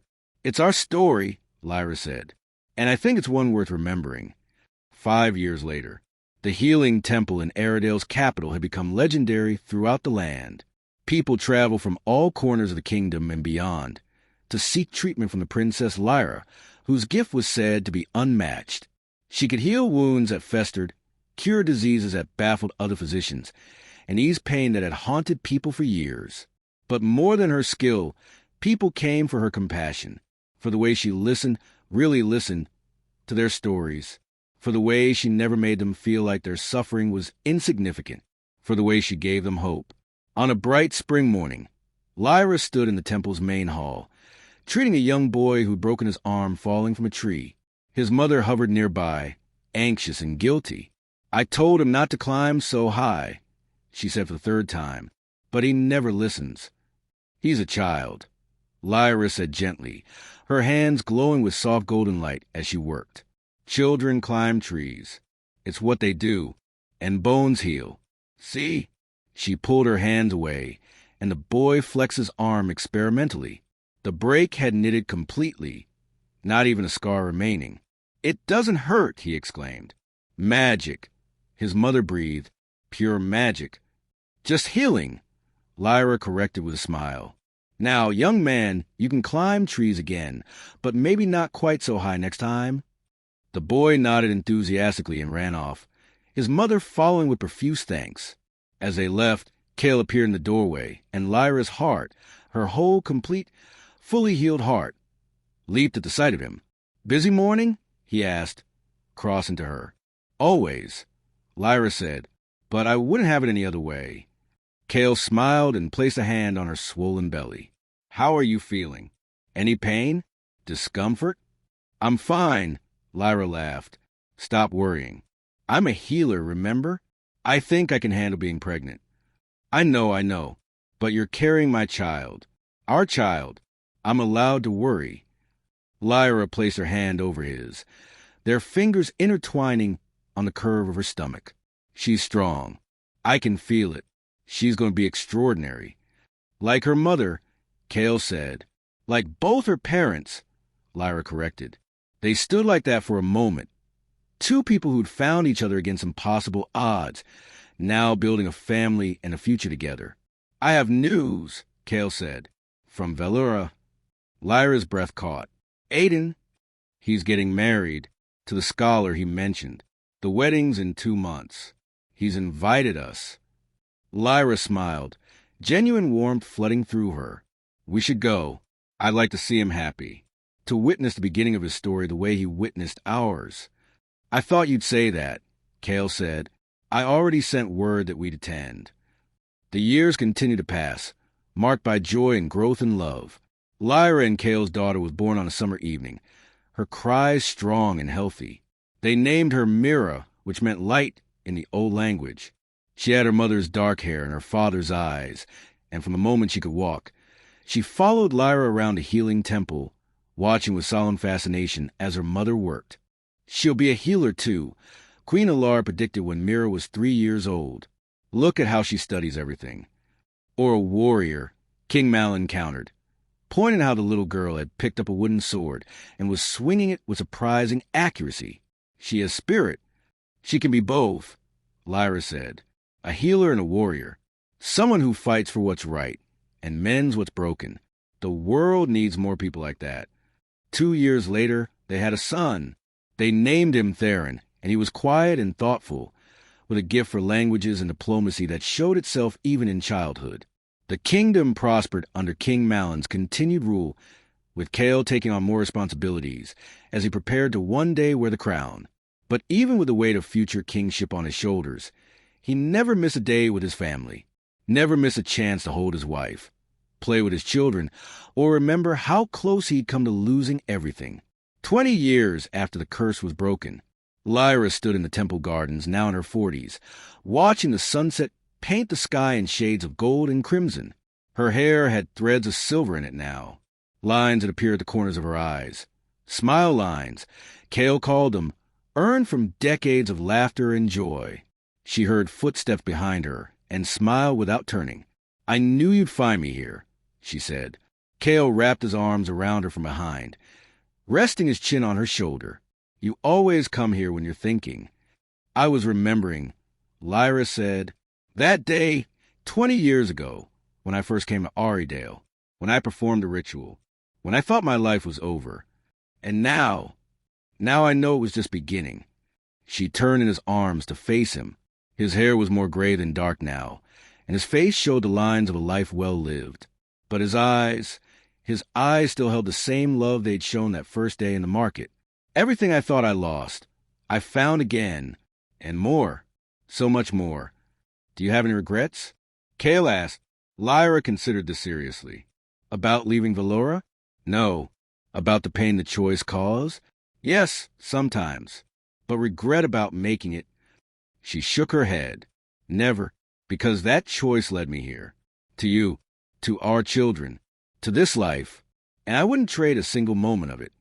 "Even the dark moments?" Kael asked. "The days when you couldn't feel? When you thought you'd never be whole again?" "Even those," Lyra said, "because they taught me that wholeness isn't about never being broken. It's about having the courage to heal, to put yourself back together, piece by piece, day by day." She touched his face gently. "And having someone who loves you through the process." Kael kissed her, slow and deep, the kind of kiss that held 20 years of love and countless more years of promise. "I love you," he said when they finally broke apart. "Today, tomorrow, and forever." Forever, Lyra agreed. That's a long time. Not nearly long enough, Kael said. 30 years after the curse was broken, King Malin passed peacefully in his sleep. Queen Lyra beside him, having lived a full life and seen his kingdom prosper beyond his wildest dreams. The entire kingdom mourned, but they also celebrated. A life well lived, a reign well executed, a legacy secure. Kael became king and Lyra his queen, but she never stopped being a healer. She still maintained a temple, still treated patients who came seeking her help, still taught young healers the art she'd mastered. You don't have to work so hard, Kael told her one evening as she returned from the temple, exhausted. You're the queen now. You could delegate. I'm a healer first, Lyra said. Queen second. That will never change. And Kael, who knew better than to argue, simply pulled her into his arms and held her close. 50 years after the curse was broken, Lyra stood in the same garden where she'd been married, now an old woman with silver hair and hands marked by decades of healing work. Kael stood beside her, leaning slightly on a cane, his own hair white as snow. Their children had grown, married, had children of their own. Mira had indeed become both a healer and a warrior, serving as the kingdom's protector and physician. Theron had married a princess from a neighboring kingdom, cementing alliances that would last for generations. The grandchildren ran through gardens, laughing and playing, their joy a testament to everything Lyra and Kael had built. Look at them, Kael said softly. Look at what we created. We created more than children, Lyra said. We created hope, proof that sacrifice isn't the end, that love can overcome any curse, that broken things can be made beautiful again. Do you think people will remember? Kael asked. Our story? What you did? Lyra smiled. I think they'll remember that once there was a woman who gave up everything to save a kingdom, and that in doing so, she found everything she'd ever wanted. She took his hand, their fingers intertwining the way they had countless times over the decades. They'll call it legend, myth, the tale of the last pure heart. Is that what you were? Kael asked. The last pure heart. No, Lyra said. I was just the first one brave enough to break. And in breaking, I learned that purity isn't about perfection. It's about love. Real, messy, complicated, beautiful love. She looked up at him. This man who had fought for her, waited for her, loved her through every version of herself. Thank you, she said simply, for everything. Thank you, Kael replied, for choosing me, for choosing us, for choosing love, even when it cost you everything. They stood together in the garden, watching their grandchildren play, the sun setting on another day in a kingdom that had been saved by sacrifice and sustained by love. And in that moment, Lyra understood the final truth of her story. She had been called the last pure heart, the woman whose innocence broke a curse and saved a kingdom. But she was so much more than that. She was a healer, a wife, a mother, a queen. She was a woman who had faced the darkness and emerged stronger, who had lost herself and found something better, who had sacrificed everything and gained the world. She was proof that curses could be broken, that love could conquer all, that even in our darkest moments, hope remained. And that was a legacy worth remembering. Epilogue. Many years later, long after Lyra and Kael had passed into legend, people still told their story. They told it to children at bedtime, teaching them about courage and sacrifice. They told it to healers in training, showing them that their gift was more than just magic. It was service. They told it to lovers, reminding them that true love requires choice every single day. And in the palace gardens of Aridale, where white roses climbed ancient trellises and fountains sparkled in the sun, a statue stood. It depicted two figures, a prince and a healer, standing side by side, their hands joined, their faces turned toward each other with expressions of love so tender that visitors often found themselves crying without knowing why. At the base of the statue, words were carved in the old language. Here stood two who proved that love is the greatest magic of all. May all who see this remember, purity of heart is not found in perfection, but in the courage to give everything for those we love. And beneath that, in smaller letters, the last pure heart who broke the curse, the steadfast prince who never gave up. Together, they saved a kingdom. Together, they built a love that would echo through eternity. People came from all over to see the statue, to touch the joined hands for luck, to whisper their own prayers for love and healing and hope. Because even though Lyra and Kael were gone, their story remained. A testament to sacrifice, a celebration of love, a reminder that even in the darkest moments, miracles were possible, and that sometimes the greatest purity came not from what you protected, but from what you were willing to give away. The end. Thank you for watching this story to the end. If you enjoyed this story, you will surely love the next one. It's as interesting and even more intriguing as you can ever imagine, so do check it out. Click on the image showing on your screen right now to watch the next one.